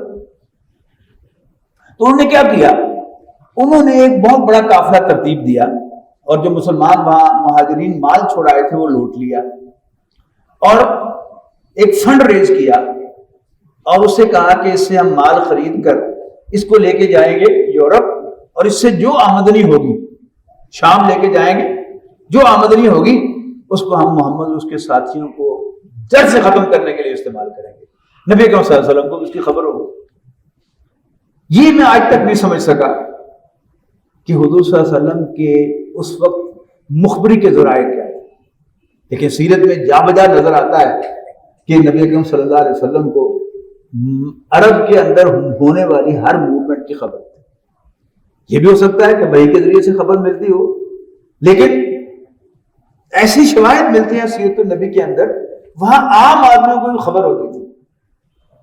غزوہ بدر کا ذکر میں بعد میں کروں گا، اب یہ بات چلی ہے تو وہ واقعہ میں آپ کو سنا دوں گا کہ غزوہ بدر سے 2 روز پہلے نبی اکرم صلی اللہ علیہ وسلم حضرت ابوبکر کو لے کر نکلے ہیں کہ آؤ ذرا جائزہ لے کے آئیں ارد گرد کا۔ تو آپ کو ایک بوڑھا سا آدمی بیٹھا ہوا ملا، تو آپ نے اس سے پوچھا کہ یہاں محمد کے ساتھیوں کی کوئی موومنٹ تو نہیں؟ اس نے کہا پہلے اپنا تعارف کراؤ۔ حضرت ابوبکر نے کہا پہلے تم اپنا تعارف کراؤ، ہم بعد میں کرائیں گے۔ اس نے اپنا نام بتایا، اپنا قبیلہ بتایا، اور پھر کہا کہ میرے علم کے مطابق، میری معلومات کے مطابق محمد اور اس کے ساتھی فلاں تاریخ کو مدینے سے روانہ ہوئے ہیں، اور if I'm not wrong ان کو اس وقت یہاں ہونا چاہیے جہاں مسلمان پڑاؤ ڈالے ہوئے۔ اور پھر اس نے کہا کہ قریش مکہ فلاں تاریخ کو مکہ سے روانہ ہوئے ہیں، and if I'm not wrong انہیں اس وقت یہاں ہونا چاہیے جہاں قریش پڑاؤ ڈالے ہوئے۔ تو کوئی ایسے ذرائع تھے وہاں پر، کچھ لوگ مخبری رکھتے تھے، تجارتی قافلے ادھر سے ادھر جا رہے ہیں، ادھر سے ادھر جا رہے ہیں، تو جو لوگ بھی یعنی انفارمیشن، آج کل وہ انفارمیشن ٹیکنالوجی آئی ہے نا، تو ہم سب کو پاگل بنا لیا نا انفارمیشن ٹیکنالوجی نے، اور کریز آف انفارمیشن نے سارا سمندر بیٹھ کے آپ ٹی وی کے سامنے انفارمیشن کلیکٹ کرتے رہتے ہیں، نہ کچھ کرنا نہ کچھ کرانا، وقت ضائع کرنا۔ لیکن بہرحال ایسے شائقین اس وقت بھی تھے کہ اگر ایک بوڑھا آدمی ہے اس کو یہ پتا ہے کہ نبی صلی اللہ علیہ وسلم مدینے سے کب نکلے، اور اس کا اندازہ پھر یہاں ہوں گے وہ صحیح ہے، قریش کب نکلے ہیں وہ وہاں ہوں گے وہ صحیح ہے، تو بہرحال کوئی اور سوچ تھی وحی کے علاوہ بھی کہ جس کی بنیاد پر لوگوں کو پتا تھا. تو بہرحال قریش نے وہ قافلہ روانہ کیا. ابو سفیان اس قافلے کے سردار تھے اور اس کے ساتھ 50 تیر انداز تھے حفاظت کے لیے. بہت بڑا قافلہ تھا اونٹوں کا. نبی صلی اللہ علیہ وسلم کو خبر ہوئی تو آپ بھی نکلے اس قافلے کا راستہ روکنے کے لیے, لوٹنے کے لیے نہیں, معاذ اللہ. اب تو نبی اکرم صلی اللہ علیہ وسلم کو حق حاصل ہے نا کہ یہ قافلہ آپ ہی کی کو تباہ کرنے کے لیے اور آپ ہی سے لڑنے کے لیے نکلا ہے. اس سے جو آمدنی ہوگی وہ حضور صلی اللہ علیہ وسلم اور ساتھیوں کے خلاف استعمال ہوگی. تو آپ کو پورا اخلاقی جواز حاصل ہے کہ آپ اس قافلے کا راستہ روکیں. لیکن اللہ تعالیٰ کو منظور نہیں تھا. اللہ تعالیٰ کی پلاننگ کچھ اور تھی. یعنی اتنی ساری صحیح انفارمیشن ہونے کے باوجود جب آپ اس شہرا پر پہنچے تو پتا چلا وہ قافلہ تو 2 دن پہلے چلا گیا. لیکن ابو سفیان کی ذات کا بھی اندازہ لگائیے. ابو سفیان کو اندازہ ہو گیا کہ محمد بن عبداللہ صلی اللہ علیہ وسلم اور ان کے ساتھیوں نے میرا پیچھا کیا. اس نے ایکسپریس کال بھیجی مکہ مکرمہ کہ مجھے محمد اور اس کے ساتھیوں سے خطرہ ہے, میری مدد کو پہنچو. تو قریش نے 2 کام کیے. ایک تو انہوں نے مزید تیر انداز بھیجے قافلے کی حفاظت کے لیے, اور دوسرا انہوں نے کہا جرأت کی محمد کی صلی اللہ علیہ وسلم. لہذا 1000 کا لشکر تیار ہو گیا حضور صلی اللہ علیہ وسلم پر چڑھائی کرنے کے اپنے ذوق کے مطابق. اب نبی صلی اللہ علیہ وسلم کو اسی بھی خبر مل گئی, سورہ انفال میں موجود ہے کہ ایک قافلہ ہے اور ایک وہ 1000 کا لشکر ہے. تم جدھر بھی ہاتھ ڈالو گے, جس سے بھی لڑو گے, ہم تمہیں فتح دیں گے. یہ سورہ انفال کے اندر موجود ہے. اچھا, اب نبی صلی اللہ علیہ وسلم کے کچھ ساتھی پیچھے بھی گئے شام تک, اور ابو سفیان جو ہے وہ بڑا ویجیلنٹ ہے, اور انہوں نے پوچھا کہ یہاں کوئی اور نئے لوگ تو نہیں آئے. انہوں نے کہا کہ یہاں وہ فلاں جگہ پر کچھ لوگ جو ہیں وہ ان نون سے بیٹھے ہوئے تھے. تو ابو سفیان وہاں پہنچے ہیں. کمال ہے, میں اس شخص کی ذہانت کی داد دیے بغیر نہیں رہ سکتا. تو وہاں سے مسلمان موو ہو چکے تھے, لیکن اونٹوں کی لیدیں موجود تھی. ابو سفیان نے جا کر اونٹ کی لید توڑی, اس سے کھجور کی گٹھلی نکلی. تو اس نے کہا کہ یہ کھجور کھانے والے اونٹ مدینے کے ہی ہو سکتے ہیں, لہٰذا ڈیفینیٹلی محمد کے ساتھ ہی میرے پیچھے آئے. لہذا اس نے 2 کام کیے. یعنی ایک تو اس نے پیغام بھیجا ہوا تھا تو اور کمک آ گئی, مزید تیر انداز آ گئے قافلے کی حفاظت کے لیے. مزید کام اس نے یہ کیا کہ واپسی پر راستہ بدل لیا اور ساحل سمندر کے ساتھ ساتھ ہوتا ہوا, بحیرہ ہے نا لیفٹ سائڈ پر مغرب کی طرف, تو اس کے ساتھ ساتھ ہوتا ہوا مکے پہنچ گیا. وہ جو 1000 کا لشکر تھا وہ روانہ ہو چکا تھا. ادھر یہ جو نبی اکرم صلی اللہ علیہ وسلم مہمیں روانہ کر رہے تھے, ان میں سے ایک مہم نبی اکرم صلی اللہ علیہ وسلم نے روانہ کی نخلا کی طرف. نخلا کہاں ہے؟ یہ طائف کے قریب ہے. اور طائف کہاں ہے؟ یہ مکہ مکرمہ سے 50 میل کے فاصلے پر. 65 کلومیٹر, یعنی 50 میل سے بھی کم ہے مکہ مکرمہ سے. تو کفار کے شیروں کے منہ میں جا کے ہاتھ ڈال دیا نبی اکرم صلی اللہ علیہ وسلم نے, اور 8 آدمیوں کو روانہ کیا, ان کا ایک امیر بنایا, اس کو سیٹ لیٹر دیا کہ تم وہاں جاؤ, کفار کی نقل و حرکت کو نوٹ کرو اور مجھے اپڈیٹ کر دو. وہاں ایک قافلہ گزرا جس پر بندے بہت تھوڑے سے لیکن مال بہت قیمتی تھا, چمڑے کا سامان تھا, کشمش تھی. تو وہاں وہی کوترا ہوئی اور مسلمانوں کے دستے نے حملہ کر دیا. ایک بندہ مار دیا عبداللہ حضرمی نام کا, اور قافلے جو تھے وہ مال غنیمت کے طور پر ڈھونڈ لیے اور لے کر آ گئے مدینہ منورہ. اب جب یہ خبر پہنچی, یعنی 2 بندوں کو قیدی بنا لیا, ایک کو مار دیا, اور جو ایک بتا بچ گیا وہ سیدھا دوڑا مکہ. اور مکے سے وہ سارے سردار نکلتے ہوئے تھے, راستے میں آ کر اس کو بتایا کہ اس طرح محمد کے ساتھیوں نے ہمارا ایک بندہ مار دیا ہے اور ہمارے ساتھ یہ ہوا. اب قریش کے درمیان وہاں کیا ہوا, اب ڈفرنس آف اوپینین ہو گیا. جو قریش میں سے ہاکس نیچر کے لوگ تھے, ہاکس, ان کا کہنا تھا کہ یہ لڑائیاں روز روز نہیں ہوتی, تیاریاں روز روز نہیں ہوتی, ایک دفعہ مکو ٹھپ کے آئی. لیکن جو ان میں سے ذرا شرفا اور ذرا سلجھو قسم کے لوگ تھے, درس قسم کے لوگ تھے, ان کا خیال تھا کہ نہیں. ان کا جو سردار تھا وہ عتبہ بن ربیعہ تھا. عتبہ نے کہا کہ دیکھو محمد ہمارے قبیلے کے فرد ہیں، ہمیں چاہیے کہ ہم انہیں عرب کے حوالے کر دیں. یعنی مطلب کیا تھا بٹوین دا لائن کہ وہ آرام سے بیٹھنے والے نہیں ہیں، وہ عرب سے لڑیں گے. اور عرب اگر محمد عرب پر غالب آ گئے تو قریش کی فتح ہوگی نا.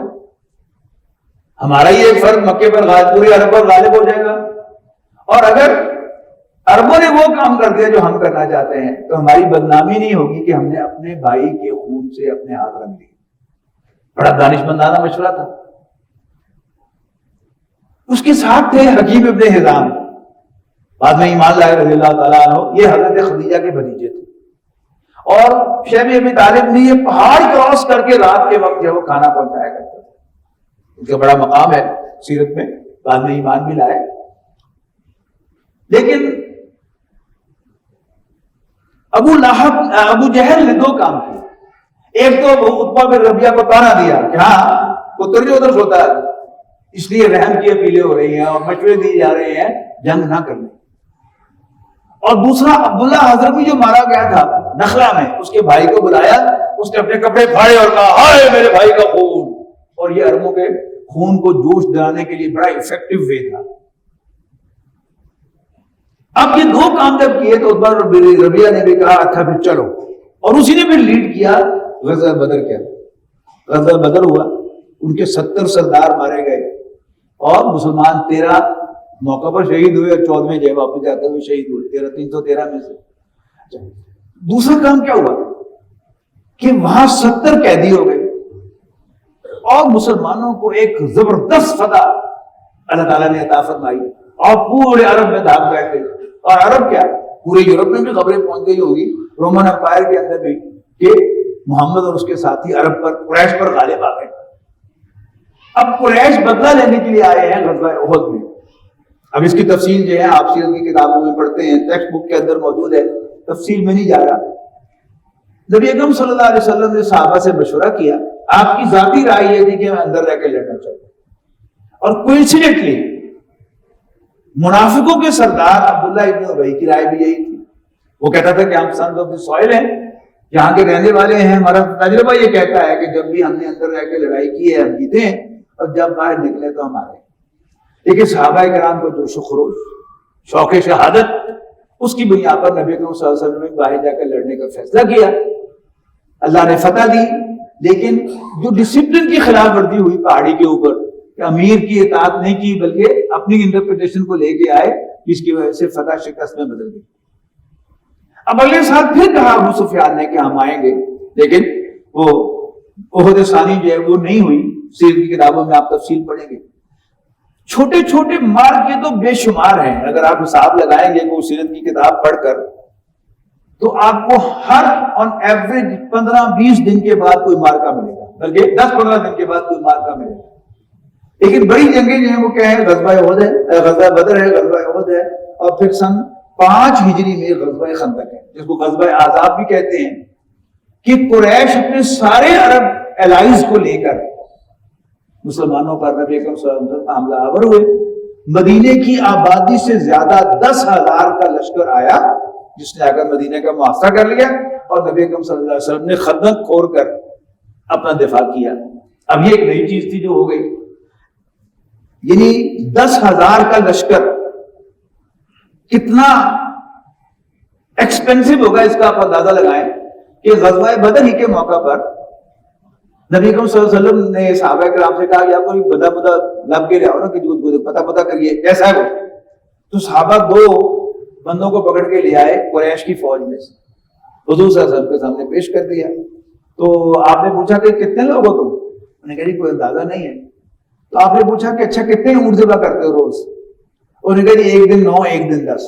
تو حضور صلی اللہ علیہ وسلم نے فوراً کیلکولیٹ کر کے بتا دیا کہ اس کا مطلب ہے کہ 1000 بندے. تو یعنی غیب کا علم تو نہیں ہے، لیکن اللہ تعالیٰ نے جو ذہن دیا ہے اس سے تو انسان نتائج اخذ کر سکتا ہے. تو اب 10,000 کا لشکر ہوگا تو آپ اندازہ لگائیں کہ روز کتنے اونٹ ذبح ہوتے ہوں گے. تو یہ سب اتنا ایکسپینسو تھا، لیکن اللہ تعالیٰ نے شکست فاش دی. 1 مہینہ کا محاصرہ کر کے اللہ تعالیٰ کی مدد آئی. راتوں رات تیز ہوا چلی ٹھنڈ پہلے تھی مکہ مدینہ منورہ میں خاصی ٹھنڈ ہوتی ہے، جو حضرات وہاں سردیوں کے موسم میں گئے ہیں انہیں خوب معلوم ہے، اور پھر اوپر سے ونڈ فیکٹر بھی ایڈ ہو جائے تو پھر ٹھیک ٹھاک سردی ہو جاتی ہے، پھر خیمے اٹھ جائیں اور دیگیں الٹ گئی اور خیموں کو آگ لگ گئی اور صبح ہوتے ہوتے میدان صاف۔ اس کے بعد غزوہ بنو قریظہ، وہ جو 3 قبیلے یہودیوں کے آباد تھے، اس میں طے یہ تھا کہ جب بھی کوئی باہر سے حملہ آور ہوگا تو کوئی باہر سے آنے والوں کی مدد نہیں کرے گا اور کوئی ان کا ساتھ نہیں دے گا۔ لیکن ہوا کیا کہ بنو قریظہ قبیلہ جو تھا اس نے ان سے ساتھ باز کی، قریش نے اپنے بندے بھیجے اور ان کو بھی دعوت دی کہ تم بھی آ جاؤ ہمارے ساتھ، ہاتھ دھوئے نے وعدہ کر لیا، لیکن نوبت ہی نہیں آئی لڑائی کی۔ لہذا اب نبی اکرم صلی اللہ علیہ وسلم نے ہتھیار اتار دیے تو جبرائیل علیہ السلام آئے اور زور کی نماز سے پہلے پوچھا، اللہ کے رسول آپ نے ہتھیار اتار دیے؟ اللہ نے تو ہتھیار نہیں اتارے، آپ بنو قریظہ کی بستی پہنچے۔ لہذا نبی اکرم صلی اللہ علیہ وسلم نے زور کی نماز کے بعد حکم دیا صحابہ کرام کو کہ فوراً بنو قریظہ کی بستی پہنچو۔ درمیان میں وہ واقعہ نماز کا پیش آیا، اس کو میں چھوڑ رہا ہوں۔ اب وہاں جب پہنچ گئے تو محاصرہ کر لیا ان کی بستی کا۔ ان کے پاس بہت سامان تھا، یعنی انہوں نے جمع کیا ہوا تھا اس موقع کے لیے کہ اگر محاصرہ ہو جائے تو ہمارے پاس راشن پورا ہو اور پانی پورا ہو، سب کچھ ان کے پاس۔ لیکن اللہ تعالیٰ نے ان کے دلوں میں روک ڈال دیا اور آخر انہیں ہتھیار ڈال دیے۔ تو جو 2 قبیلے اس سے پہلے ان کو نکالا جا چکا تھا مدینہ منورہ سے، بنو قینقاع اور بنو نذیر، انہوں نے بھی آفینس کیا، نبی اکرم صلی اللہ علیہ وسلم پر حملہ کرنے کی کوشش کی، آپ کی جان لینے کی کوشش کی، تو اس کی بنیاد پر ایک قبیلہ گیا، پھر ایک مسلمان خاتون کی توہین کرنے پر دوسرا قبیلہ جو ہے وہ آؤٹ ہو گیا۔ ان کو تو آپ نے اپنا ساز و سامان ادر دین اسلحہ لے کے جانے کی اجازت دے دی۔ اب یہاں کیا ہوا، وہ دونوں قبیلے جو تھے وہ بنو خزرج کے حلیف تھے اور بنو خزرج آئے ان کی مدد کے لیے کہ یہ ہمارے حلیف ہیں، اللہ کے رسول ان کے ساتھ نرم معاملہ کریں، تو آپ نے ان کو مدینہ چھوڑ کر جانے کی اجازت دی۔ یہ قبیلہ بنو اوس کا حلیف تھا، اوس آ گئے کہ یہ ہمارے حلیف ہیں، آپ نے ہمارے بھائیوں کے حلیفوں کے ساتھ نرم معاملہ کیا ہے، ان کے ساتھ بھی نرم معاملہ کیا۔ آپ نے اور زیادہ نرمی کر دی، آپ نے بنو قریظہ سے پوچھا کہ کیا میں تمہارا معاملہ بنو اوس کے حوالے کر دوں؟ انہوں نے کہا جی منظور۔ تو بنو اوس کے سردار تھے سعد ابن معاذ رضی اللہ تعالیٰ عنہ، وہ بیمار تھے، واحد زخمی ہیں غزوہ خندق کے، جن کو ایک تیر لگا تھا اور بڑی رگ پھٹ گئی تھی ان کی، اور بیمار تھے، ان کو گدھے پر سوار کر کے لایا گیا بنو قریظہ کی بستی، اور انہوں نے ایک فیصلہ دیا کہ ان میں جنگ کے قابل جتنے بھی مرد ہیں ان کی گردنیں اڑا دی جائیں اور باقی عورتوں بچوں اور بوڑھوں کو غلام بنا دیا جائے۔ لہذا اس پر عمل ہوا۔ آپ جوش ویب سائٹ کھولیں گے تو وہاں پر مسیکر آف مدینہ آپ کو ریڈ مارک ملے گا، یعنی ابھی تک ان کے وہ جو زخم ہے اس میں سے خون رس رہا ہے اور وہ تلے بیٹھے ہیں کہ ہم مسلمانوں سے اس خون کا بدلہ لیں گے، اور اللہ تعالیٰ ہی بچائے گا تو بچائے گا، لیکن بہرحال وہ تلے ہوئے ہیں، جب بھی ان کو موقع ملے گا، اور ساری تیاریاں کی ہوئی ہیں۔ یعنی جو ہٹلر نے وہ ہولوکاسٹ جس کو کہتے ہیں، اس میں کیا کیا تھا، اس وقت ریڈیو ہوتا تھا، صرف ریڈیو پر اعلان ہو گیا تھا کہ ہر شخص اگر اس کا پڑوسی یہودی ہے تو اس کے دروازے پر چوک سے یہ نشان لگا، اور پولیس آئی اور جہاں جہاں وہ نشان تھے پکڑ کے لے گئی۔ اب تو کیا ہے، ڈیٹا بیس کے اندر سب کچھ موجود ہے، وہ ایک کلک کریں گے تو ہمارے مغرب میں، امریکہ میں، آسٹریلیا میں، یورپ میں رہنے والے سارے کے سارے مسلمان جو ہیں ان کی لسٹ سامنے آ جائے گی اور ان کو وہ گھیر کے جو مرضی پھر کریں گے۔ اللہ تعالیٰ بچائے گا تو بچائے گا، لیکن بہرحال ان کی پلاننگ ہر اعتبار سے مکمل ہے، ہمیں اس کے لیے بھی ذہناً تیار رہنا چاہیے۔ اس کے بعد کیا ہوا کہ سن 6 ہجری میں نبی اکرم صلی اللہ علیہ وسلم نے ایک خواب دیکھا۔ یہ بڑا انٹرسٹنگ واقعہ ہے، لوگوں نے اس کو بڑا سمپل لیا ہے، لیکن اس میں بڑی ایک خاص بات ہے جس کی طرف میں توجہ دلانا چاہتا ہوں۔ نبی کا خواب وہی ہوتا ہے صلی اللہ علیہ وسلم، بلکہ علیہ السلام سب نبیوں کا خواب وہی ہوتا تھا۔ آپ نے خواب دیکھا کہ آپ اپنے صحابہ کے ساتھ خانہ کعبہ کا طواف کر رہے ہیں۔ اب نبی کا خواب ہے، سچا خواب ہے، لیکن آپ ذہن میں لائیے کہ آپ نے بھی بہت سے خواب دیکھے، سچے خواب بھی دیکھے، لیکن خواب میں پیچھے کوئی کیلنڈر نہیں ہوتا۔ جیسے آپ کسی بینک کی برانچ میں جائیں نا تو وہاں پر آپ یوں کر کے چیک لکھتے ہوئے یا کوئی واچر بھرتے ہوئے آپ یوں پر نظر گھمائیں تو کسی جگہ آپ کو نمایاں ڈیٹ لکھی ہوئی نظر آ جاتی ہے، تو وہاں خواب میں پیچھے کیلنڈر نہیں ہوتا، ڈیٹ نہیں، شکریہ، ڈیٹ نہیں ہوتی. تو نبی اکرم صلی اللہ علیہ وسلم کو اللہ تعالیٰ نے یوں محسوس کرایا کہ ابھی جانا ہے. اور یہ کیا تھی؟ اللہ تعالیٰ کی بہت بڑی پلاننگ تھی. وہی بھیج سکتا تھا اللہ تعالیٰ. آپ نے اگر ذہن بنا بھی لیا تھا کہ ابھی چلے تو اللہ تعالیٰ وہی بھیجتا کہ نہیں اس سال نہیں، اگلے سال کا خواب ہے. لیکن آپ صحابہ کرام کے کو ساتھ لے کر چل پڑے، بڑی ٹھاٹ کے ساتھ، بڑی شان و شوکت کے ساتھ. یعنی شوق و شوکت ان دا سینس کہ وہ جو جذباتی کیفیت ہے اس کا آپ ذہن میں رہیے کہ خانہ کعبہ کا دیدار کیے ہوئے کتنے سال ہو چکے ہیں؟ 7 سال ہو چکے ہیں یا 6 سال ہو چکے ہیں. 6 نبوی ہے نا، اس کا اینڈ ہے، 6 ہجری ہے، اس کا اینڈ ہے. اور اب ایک جوش ہے، ایک ولولہ ہے، ایک جذبہ ہے جس کے تحت صحابہ کرام جو ہیں وہ لبیک اللہم لبیک پڑھتے ہوئے اب چل پڑے ہیں یہاں سے احرام باندھ کر. لیکن آگے کیا ہوا کہ ظاہر مکہ مکرمہ پر تو دشمن قابض تھا. تو نبی اکرم صلی اللہ علیہ وسلم نے حضرت عمر سے کہا رضی اللہ تعالیٰ عنہ کہ جاؤ قریش کو بتا کے آؤ کہ ہم عمرہ کرنے کے لیے آئے ہیں، ہمارا لڑنے کا کوئی ارادہ نہیں ہے اور ہمیں عمرہ کرنے کی اجازت دے. حضرت عمر رضی اللہ تعالیٰ عنہ نے نبی اکرم صلی اللہ علیہ وسلم سے کہا کہ اللہ کے رسول، میرے مقابلے میں عثمان زیادہ موضوع ہے کہ وہ کاروباری آدمی ہے. تو اس پر یعنی بعض لوگوں نے حضرت عمر پر جن کو تان کرنے کا بڑا شوق ہے ان کا جی وہ عمر ڈر گیا تھی معاذ اللہ. اور پھر بعض لوگوں نے تعویل کی کہ کیونکہ ابو سفیان اس وقت مکے کی سالار تھے اور وہ چونکہ بنو امیہ میں سے تھے اور حضرت عثمان بھی بنو امیہ میں سے تھے. لیکن یہ جو بات ہے یہ ریسنٹلی میرے ذہن منتقل ہوا ہے، آج کچھ دنوں سے شیخ امین صاحب بھی موجود ہیں، کہ یہ کاروباری آدمی نیگوسیشن کا ماسٹر کیسے ہوتا ہے. پرانی بات ہے کہ صادق مارکیٹ میں انجمن کا دفتر تھا تنظیم اسلامی اور انجمن خدام القرآن کا.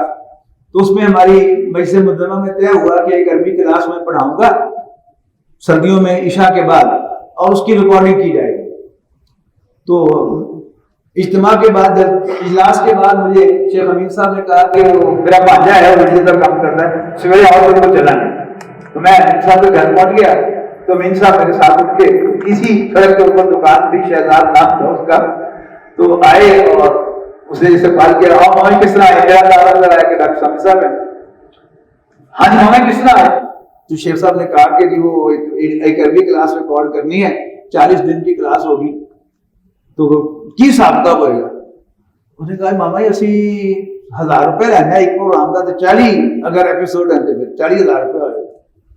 امین صاحب نے کہا نہیں بابو یہ دین کا کام ہے. کہتے نہیں ماما یہ کس طرح ہوتا ہے، وائرج نہیں، وہ کہیں جا رہا ہے کہیں جا رہا ہے. 1 گھنٹہ امین صاحب آپ بیٹھے رہے اور 10,000 روپے میں مکا کے آئے. یہ کیا ہے؟ یہ ہے کاروباری نیگوسیشن. ایک کاروباری آدمی جو ہے وہ غصے میں نہیں آتا، یعنی جو جاگیردار آدمی ہے یا کوئی دوسرا جاٹ یا راجپوت یا پٹھان ہے وہ تو بڑی جلدی غصے میں آ جائے گا. تو کاروباری آدمی ٹھنڈے مزاج کا ہوتا ہے. تو حضرت عثمان رضی اللہ تعالیٰ عنہ وہاں گئے اور 3 دن لگا دیے انہوں نے. یعنی پہلے میں یہ سمجھتا تھا، اپنے دل کی بات بتا رہا ہوں، کہ شاید قریش نے جان بوجھ کر ڈیلے کیا تھا کہ چلو فلانا آ جائے تو عمرہ کر لو پہلے. انہوں نے کہا میں نے حضور کے بغیر عمرہ نہیں کر سکتا. اچھا فلانا آئے تو سویرے بیٹھیں گے. لیکن بعد میں میرا ذہن منتقل ہوا کہ انہوں نے آؤٹ رائٹ انکار کر دیا ہوگا. لیکن حضرت عثمان رضی اللہ تعالیٰ عنہ نے آہستہ آہستہ بٹ بائی بٹ انہیں منا لیا کہ جی بس 3 دن ہم یہاں ٹھہریں گے، صرف عمرہ کریں گے، عمرہ کر کے واپس کریں گے. اچھا اب ایک خبر اڑ گئی، یہ بھی اللہ تعالیٰ کی پلاننگ تھی کہ عثمان شہید ہو گئے رضی اللہ تعالیٰ معاذ اللہ. اب عجیب بات ہے کہ ایک افواہ تھی کہ حضرت عثمان شہید کر دیے گئے ہیں. اللہ تعالیٰ چاہتا تو حضور کو وہی بھیجتا کو نہیں افواہ ہے یہ. حضور صلی اللہ علیہ وسلم نے اس افواہ کو صحیح سمجھ لیا اور آپ نے اس پر ریئیکٹ کیا اور صحابہ کی طرف ہاتھ بڑھایا کہ تم میرے ہاتھ پر بیعت کرو کہ تم یہاں مر جاؤ گے لیکن عثمان کے خون کا بدلہ لیے بغیر نہیں جاؤ. اب جب قریش نے دیکھا وہ یہ تو مرنے ماننے پر تیار ہو گئے ہیں، اب آئی وہ بڑی بات. وہ کیا ہے؟ اب وہ آئے نبی صلی اللہ علیہ وسلم کے پاؤں پکڑنے کے لیے، نہیں لڑو نہ. اس لیے کہ ظاہر ہے کہ تیار تو نہیں تھے، اب ان کو مسلمانوں کی طاقت کا بھی اندازہ تھا، تو صلح حدیبیہ ہوئی. تاریخ میں ایک بہت بڑا لینڈ مارک ہے صلح حدیبیہ. اب غور کیجیے صلح حدیبیہ کیا تھی کہ نبی اکرم صلی اللہ علیہ وسلم کی ایک سچے خواب کی غلط انٹرپریٹیشن اللہ تعالیٰ نے حضور صلی اللہ علیہ وسلم کے دل میں ڈالی، اور پھر ایک ریومر کو حضور صلی اللہ علیہ وسلم نے ایک افواہ کو صحیح سمجھا، اور آپ نے بیعت رضوان لی، اس کے نتیجے میں صلح حدیبیہ ہوئی. اچھا، اب قریش نے کیا کیا؟ خود آئے چل کے صلح کرنے کے لیے کہ 10 سال تک ہم اب آپس میں جنگ نہ کریں، لیکن جو شرائط منوائی ساری کی ساری اپنی منوائی تاکہ پورے عرب کو آپ بتا سکیں کہ ہر ساڈا ہاتھ اونچا سی. ٹھیک ہے نا؟ یہ بھی نہیں ہوگا، یہ بھی نہیں ہوگا، یہ بھی نہیں ہوگا. اگر کوئی مسلمان اسلام کو چھوڑ کر ہمارے پاس آئے گا تو ہم اس کو واپس نہیں کریں گے، اور اگر کوئی کرشی، کوئی مشرک اسلام قبول کر کے تمہارے پاس جائے گا تو تم واپس کرو. بڑی عجیب بات تھی. صحابہ کرام کو طے اشارہ ہے. حضرت عمر آ کے پوچھ رہے ہیں السنا علی الحق، اللہ کے رسول کیا ہم حق پر نہیں؟ آپ نے فرمایا بالکل حق پر ہے. تو یہ سب کچھ ہو رہا تھا وہاں پر. لیکن ایک جب بھی کوئی معاہدہ ہوتا ہے، آپ 9 چیزیں لے لیں لیکن 10ویں بہرحال آپ کو دینی پڑتی ہے. گیو اینڈ ٹیک کے بغیر معاہدہ نہیں ہوتا. صرف گیو پر بھی معاہدہ نہیں ہو سکتا اور صرف ٹیک پر بھی معاہدہ نہیں ہو سکتا. ہاں 1 اور 10 کی ریشو ہو لیکن بہرحال گیو اینڈ ٹیک دونوں ہوتا ہے. انہوں نے دیا کیا کہ عرب کا کوئی بھی قبیلہ آزاد ہوگا، چاہے تو وہ محمد کا صلی اللہ علیہ وسلم الہی بن جائے، اتحادی بن جائے، اور چاہے تو قریش کا اتحادی بن جائے. ان کی غلط فہمی یہ تھی کہ کسی عرب قبیلے کی جرت نہیں ہے، جیسے آج امریکہ سمجھتا تھا نا کہ کسی کی جرت نہیں ہے کہ ایسا کر سکے، لیکن اللہ نے وہ سارا اس کا تکبر جو ہے وہ خاک میں ملایا ہے. چھوٹے چھوٹے ملک بھی اب اس کو آنکھیں دکھا رہے ہیں، جس کے بارے میں کبھی انہوں نے سوچا بھی نہیں تھا کہ وہ ہمارے سامنے کچھ کہیں گے بھی صحیح، لیکن اب کیا ہے وہ آنکھیں دکھا رہے ہیں. یورپ جو ہے وہ اب امریکہ کو آنکھیں دکھا رہا ہے، جو اس کو اپنا بچہ جو برا سمجھتا تھا. تو قریش سمجھتے تھے کہ کسی قبیلے کو ضرورت ہونی ہے، لہٰذا کچھ دے تو دیں کہ کوئی بھی قبیلہ آزاد ہوگا. تو ایک قبیلہ تھا بنو بکر، اس کا دشمن قبیلہ تھا بنو خزاعہ. تو بنو خزاعہ نے فوراً بھاگ کر نبی صلی اللہ علیہ وسلم سے صلح کر لی کہ ہم آپ کے الائز ہیں. تو قریش کو بڑھ تو بڑا آیا کہ تمہاری جرت، لیکن اب مجبوری تھی کہ معاہدہ کیا ہوا ہے کہ کوئی بھی قبیلہ آزاد ہوگا. تو معاہدے میں کیا تھا کہ آپ اگلے سال آئیں گے، استعفا ہم عمرے کی اجازت نہیں دیتے آپ کو، واپس چلے جائیں. اور اس میں کیا ہوا وہ بھی تاریخ کا بڑا حسین باب ہے کہ کس طرح صحابہ کرام نے دکھی دل کے ساتھ جو ہے وہ اٹھ پر قربانیاں کی. نبی اکرم صلی اللہ علیہ وسلم نے قربانیاں کی تو پھر آپ نے صحابہ نے بھی اٹھ کے قربانیاں کر دی، لیکن دل دکھے ہوئے تھے. اس کو آپ قیاس کیجئے کہ آپ عمرہ شمرہ باندھ کے جائیں اور وہاں کرونا آ جائے اور آپ کو حرم میں داخل نہ ہو دے جائے تو آپ کس بوجھل دل کے ساتھ واپس آئیں گے. دوبارہ اگلے سال آپ نے عمرہ کر لیا. عمرہ کرنے کے بعد اب قریش نے کیا کیا، بنو بکر کو اکسایا کہ تم رات کے اندھیرے میں بنو خزاعہ پر حملہ کرو، ہم تمہاری مدد کریں گے، اور وہ ان کے بندے بھڑکا دیے. اب بنو خزاعہ فریاد لے کے آئے نبی اکرم صلی اللہ علیہ وسلم کے پاس کہ آپ کی دوستی ہمیں بڑی مہنگی پڑی ہے، تو کیا آپ ہمیں خون بہا دلائیں گے؟ تو آپ نے قریش کو پیغام بھیجا کہ تم نے یہ حرکت کی ہے، اب بتاؤ کہ تم خون بہا ادا کرو گے یا تم نے معاہدہ توڑ دیا. Why did you do that؟ تو ابو سفیان ویسے تو بہت ذہین آدمی ہے. تاریخ انسانی نے پہلے بھی میں ذکر کر چکا ہوں جو ذہین ترین بندے پیدا کیے ہیں، اسٹیٹس مین پیدا کیے ہیں، پولیٹیشین پیدا کیے ہیں، ان میں ایک بہت بڑا نام ابو سفیان کا ہے. لیکن ایک ہوتی ہے نا فتح کا ایک نشہ ہوتا ہے انسان کو جو چڑھ جاتا ہے کہ بنو خزاعہ کو ہم نے سبق سکھا دیا، تو غالباً اسی نشے میں ہوں گے.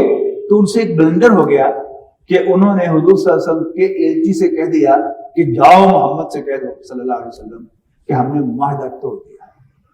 لیکن جو ہی ہوش آیا، نشے سے باہر آئے، فتح کا نشہ جو تھا وہ ٹوٹا، تو خیال آیا کہ ہم تو اب محمد صلی اللہ علیہ وسلم سے لڑنے کی پوزیشن میں نہیں. تو ابو سفیان چل کر مدینے آئے ہیں، کسی نے بات ہی نہیں سنی. اور اس سے اگلے سال نبی صلی اللہ علیہ وسلم نے مکہ مکرمہ پر چڑھائی کی ہے اور ود دا لیسٹ بلڈ شیڈ مکہ مکرمہ فتح ہو گیا. تو جال حق و زحق الباطل، حق آ گیا اور باطل نابود ہو گیا، اس کا وجود ختم ہو گیا. اور پھر نبوت کے ہجرت کے 11ویں سال ربیع الاول میں 12 ربیع الاول کو نبی اکرم صلی اللہ علیہ وسلم کا وصال ہو گیا. فتح مکہ کے بعد یہ وہ غزوہ حنین ہے، پھر ایک دو اور مہمیں ہیں جو ارد گرد کے قبائل تھے ان کے ساتھ ہے، یہاں تک کہ سب زیر ہو گئے. اور وہ بات جو کہی تھی کہ اذا جاء نصر اللہ والفتح، جب اللہ کی مدد آ جائے اور فتح نصیب ہو جائے تو آپ دیکھیں گے لوگوں کو فوج در فوج اللہ کے دین میں داخل ہوتے ہوئے، تو فوج در فوج لوگ اللہ کے دین میں داخل ہوئے، یعنی انڈیویجولز ہی نہیں آئے، صرف پورا پورا قبیلہ آ کر مسلمان ہوا ہے. اچھا، پھر اصل بات جو ہے میں چاہتا ہوں کہ صرف وہ آپ کو قصہ یا سیرت کے واقعات سنا کر بات ختم نہ کروں. وہ جہاں سے بات شروع ہوئی تھی کہ ووجدک ضالا فہدی، اللہ تعالیٰ نے آپ کو راستے کا متلاشی پایا تو راستہ دکھا دیا. اور میں نے عرض کیا کہ حضور صلی اللہ علیہ وسلم جو تلاش کر رہے تھے وہ کیا کر رہے تھے کہ میں انسان کو انسان کے ظلم سے کیسے نجات دلاؤں، میں بھوک کیسے ختم کروں، میں تنگ دستی کیسے ختم کروں، اور میں انصاف کیسے قائم کروں. تو نبی اکرم صلی اللہ علیہ وسلم نے وہ دین قائم کر کے دکھایا، عدل قائم کیا، جس کا اظہار آپ نے کیا فرمایا کہ کسی انسان کو کسی دوسرے انسان پر پیدائشی طور پر کوئی فضیلت نہیں. لا فضل لعربی علی عجمی، کسی عربی کو کسی اجمی پر، ولا لعجمی علی عربی، کسی اجمی کو کسی عربی پر، ولا لاحمر علی اسود ولا لاسود علی احمر، اور نہ کسی گورے کو کسی کالے پر، نہ کسی گورے کو کسی کالے پر کوئی فضیلت حاصل ہے الا بالتقوی، مگر خدا خوفی کی بنیاد پر. کلکم بنو آدم، تم سب آدم کے بیٹے ہو، آدم من تراب، اور آدم مٹی سے بنے تھے. پھر عدل و انصاف، نبی اکرم صلی اللہ علیہ وسلم کو اللہ تعالیٰ نے فتح نصیب فرمائی. اس کے بعد پھر پہلے عرب قبائل جو ہے 1 by 1 اسلام میں داخل ہوئے، لیکن رومن امپائر جو ہے وہ ایک تھریٹ تھی مسلمانوں کے لیے. تو ایک بڑا غزوہ جس میں حضرت خالد بن ولید رضی اللہ تعالیٰ عنہ، جس میں بڑے بڑے صحابہ شہید ہوئے، اور حضرت خالد بن ولید فائنلی انہوں نے کمان سنبھالی اور وہ نکال کے لے آئے، لیکن خطرہ تو تھا رومن امپائر سے.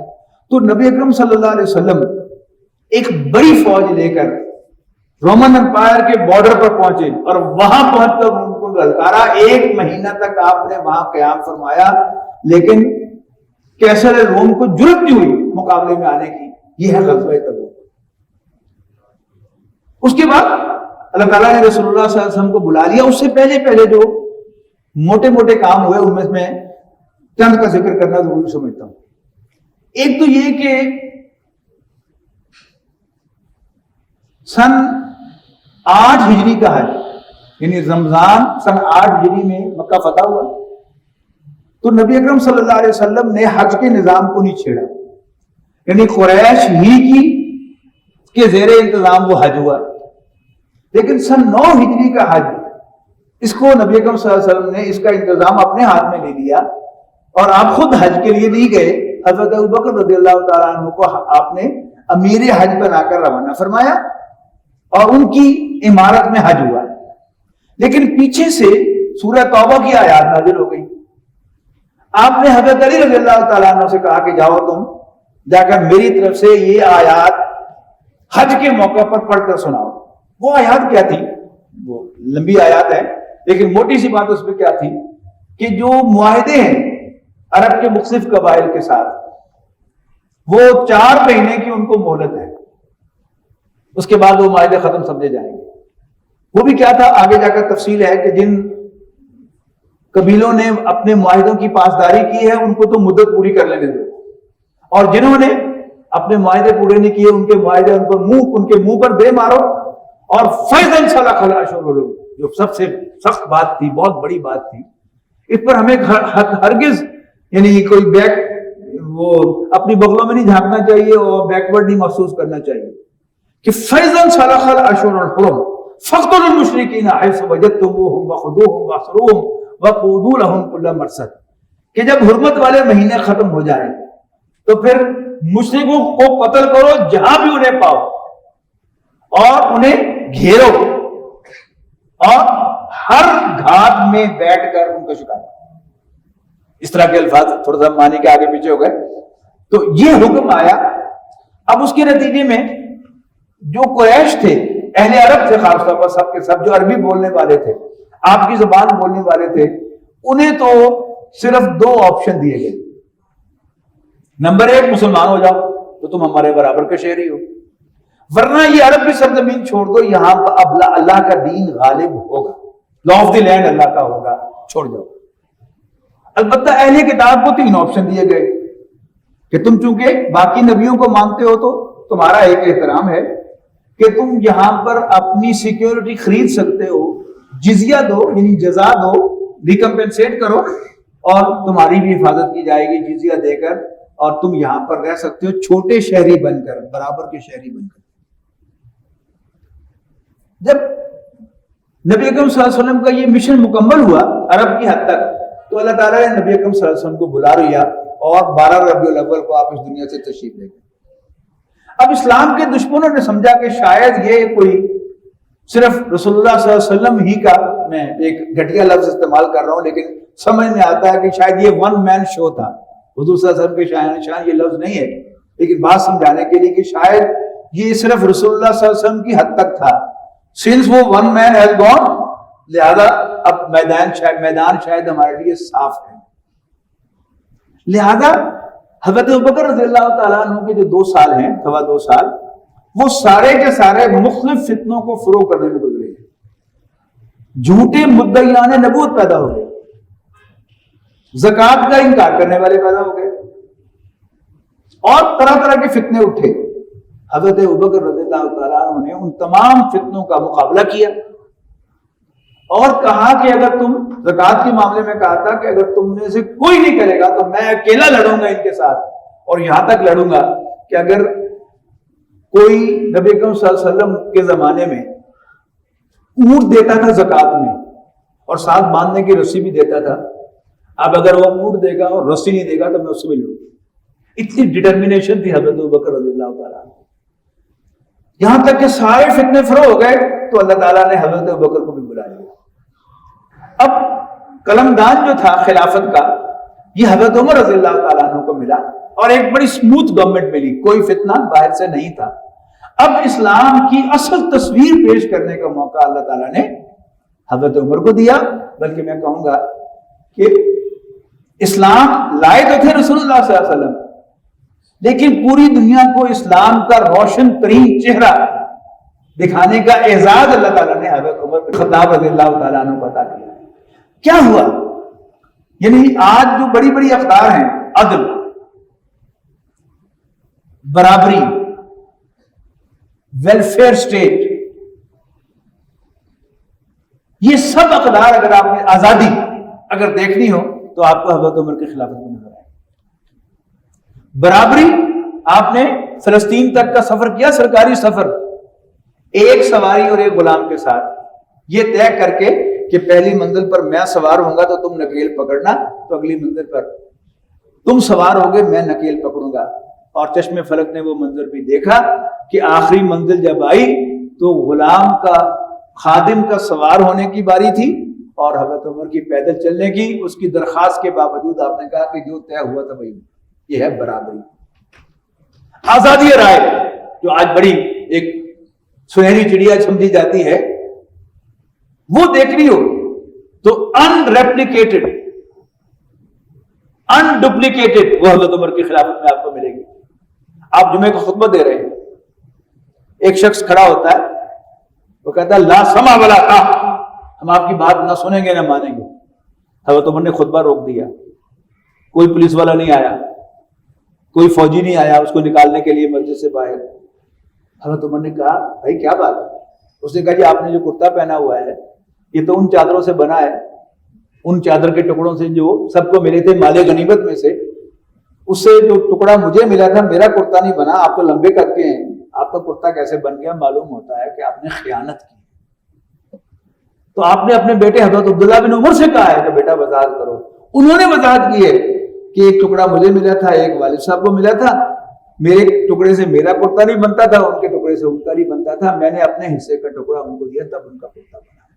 یہ ہے آزادی رائے۔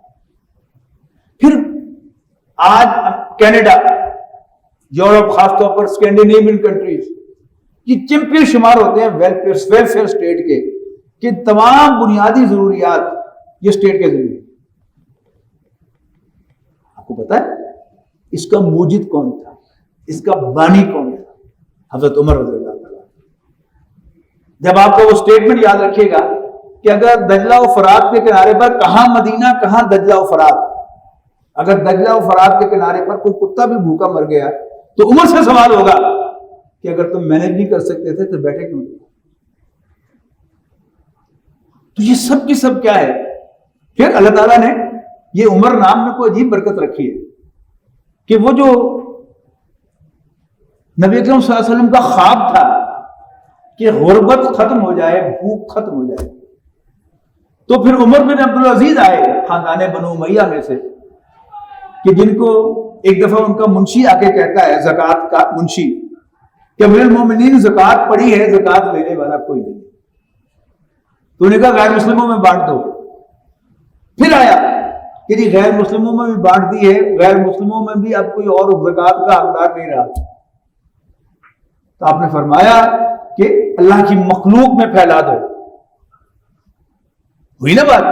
اور پھر میرا ذہن منتقل ہوا جب میں نے کہا کہ اس نام میں برکت ہے۔ اللہ تعالیٰ نے اسلام کی سربلندی اور عدل و انصاف کے لیے پھر ایک عمر چنا ہے، ملا عمر کو، کہ انہوں نے افغانستان میں امارت اسلامیہ قائم کی اور ایک نقشہ دکھایا پوری دنیا کو، جس سے پوری دنیا ہل گئی، کانپ گئی۔ انہیں کہا اگر یہ اسلام کا نقشہ پوری دنیا کے سامنے آ گیا تو ساری دنیا مسلمان ہو جائے گی، تو ہماری چودراہٹیں کہاں جائیں گی، ہماری بادشاہتیں کہاں جائیں گی، ہمارے سارے دھندے کہاں جائیں گے؟ تو پورا نیٹو آیا ہے حملہ کرنے کے لیے، لیکن اللہ تعالیٰ نے بالآخر ان کو شکست فاش دی ہے، اور اللہ کے فضل و کرم سے پھر ان کی حکومت قائم ہوئی ہے۔ پوری دنیا زور لگا رہی ہے کہ یہ فیل ہو جائے، لیکن اللہ تعالیٰ کی تائید و نصرت سے پہلی بار بھی آئے تھے، دوسری بار بھی اللہ تعالیٰ کی نصرت سے آئے ہیں، اور انشاءاللہ کامیابی بھی ہوگی، ان کے تمام مسائل جو ہے وہ حل ہوں گے، اور اللہ کا جھنڈا انشاءاللہ سب بلند ہوگا، اور پوری دنیا مانے گی کہ اصل دین اسلام ہی ہے، اور انسان کے جملہ مسائل کا حل بھی اسلام ہی کے اندر ہے۔ تو حضرات یہ میری چند گزارشات تھی، آپ کا میں نے بہت وقت لیا ہے، لیکن میں آپ کا بہت شکر گزار ہوں کہ آپ نے بڑی توجہ سے میری ساری گفتگو سنی ہے۔ تو پھر اسی بات کو کہ آج بھی اگر کوئی شخص کوئی کام کرنا چاہتا ہے زمین پر، تو سیرت النبی اس کے لیے کھلی کتاب ہے، جیسے مینول ہوتا کہ اس کو اگر لفظ بلفظ وہ فالو کرنا چاہے کہ اچھا اب یہ سچویشن پیدا ہو گئی ہے، تو سیرت النبی میں ایسی سچویشن میں نبی اکرم صلی اللہ علیہ وسلم نے کیا کیا تھا تو اس کو رہنمائی ملے گی۔ اب میں اس مشکل میں پھنس گیا ہوں، تو رسول اللہ صلی اللہ علیہ وسلم کے زمانے میں ایسی کوئی مشکل آئی تھی تو پھر آپ نے کیا کیا تھا، اللہ تعالیٰ نے کیسے مدد کی تھی؟ اللہ تعالیٰ کی مدد کہاں سے آئے گی اس کا ہمارا کنسرن ہی نہیں ہے۔ اللہ تعالیٰ اپنے کام کرنے خوب جانتا ہے۔ نبی اکرم صلی اللہ علیہ وسلم نے منع فرمایا ہے کہ اللہ تعالیٰ کو پڑھایا نہ کرو، مشورے نہ دیا کرو کہ ایسے کر دے ایسے کر دے۔ بس اللہ تعالیٰ ہم جس حال میں ہیں وہ ہمیں دیکھ رہا ہے، ہمیں صرف اس کو پکارنا چاہیے، یا اللہ تیری مدد چاہیے۔ اس کو پتا ہے کہ انہیں یہاں سے مدد دینی ہے کہ وہاں سے مدد دینی ہے، لیکن مدد آئے گی، انشاءاللہ آئے گی، اور اسلام سر بلند ہوگا۔ اور اب جو دنیا کے حالات ہیں ان کو بھی نظر میں رکھیے گا۔ اگر آپ فتن کی احادیث پڑھیں، فتنوں کی احادیث اور آخری دور کی احادیث، تو ایسا معلوم ہوتا ہے کہ وہ سٹیج سیٹ ہو رہی ہے، وہ سٹیج سیٹ ہو رہی ہے۔ حضرت مہدی کا ظہور، پہلے دجال کا ظہور، پھر حضرت مہدی کا ظہور، پھر حضرت عیسیٰ کا کی تشریف آوری دوبارہ وہ ہونے والی ہے، اور وہ بڑا مارکا اسلام اور کفر کے درمیان گرم ہونے والا ہے۔ میرے اور آپ کے سوچنے کی بات یہ ہے کہ ہم کدھر شامل ہونا چاہیں گے۔ جیسے بش نے کہا تھا نا، بش صاحب ہمارے مشرف صاحب سے، کہ یو آر ود اس اور ود دم۔ اب ہمیں سوچنا ہے کہ ہم اللہ کے دین کے سپاہی بنیں گے، اپنا تن من دھن اس دین کے لیے لگائیں گے، یا ہم اپنے دشمنوں کی زبان بولیں گے۔ تفصیل میں جانے کی ضرورت نہیں ہے۔ آج کتنے مسلمان ہیں پاکستان میں، بیرون پاکستان، جو دشمن کی زبان بولتے ہیں؟ وہ ہر وہ بات صحیح سمجھتے ہیں جو مغرب سے آتی ہے۔ کوئی امریکہ کی زبان بولتا ہے، کوئی برٹن کی زبان بولتا ہے، کوئی یورپ کی زبان بولتا ہے، یہ سب کچھ کیا ہے؟ یہ ہمارے اپنے مسلمان بھائی ہیں، لیکن نوشتہ دیوار جو دیوار پر سامنے لکھا ہوا ہے اسے پڑھنا چاہیے، اپنے لچھن ہمیں درست کرنے چاہیے، اللہ تعالیٰ سے معافی مانگنی چاہیے، ایمان کو اثر نو اپنے دلوں میں تازہ کرنا چاہیے۔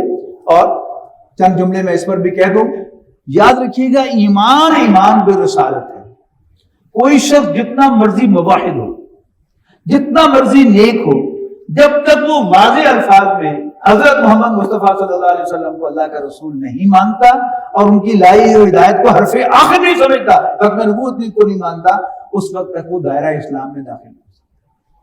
تو ہمیں اثر نو اپنے ایمان کو تازہ کرنا چاہیے، اس کو اثر نو اپنے شعور کی سطح پر لانا چاہیے، اور پھر نبی اکرم صلی اللہ علیہ وسلم کے لائے ہوئے دین کو اس زمین پر قائم اور نافذ کرنے کے لیے اپنا تن من دھن سب کچھ نشاور کرنا چاہیے۔ آخر دعوانا ان الحمدللہ رب العالمین۔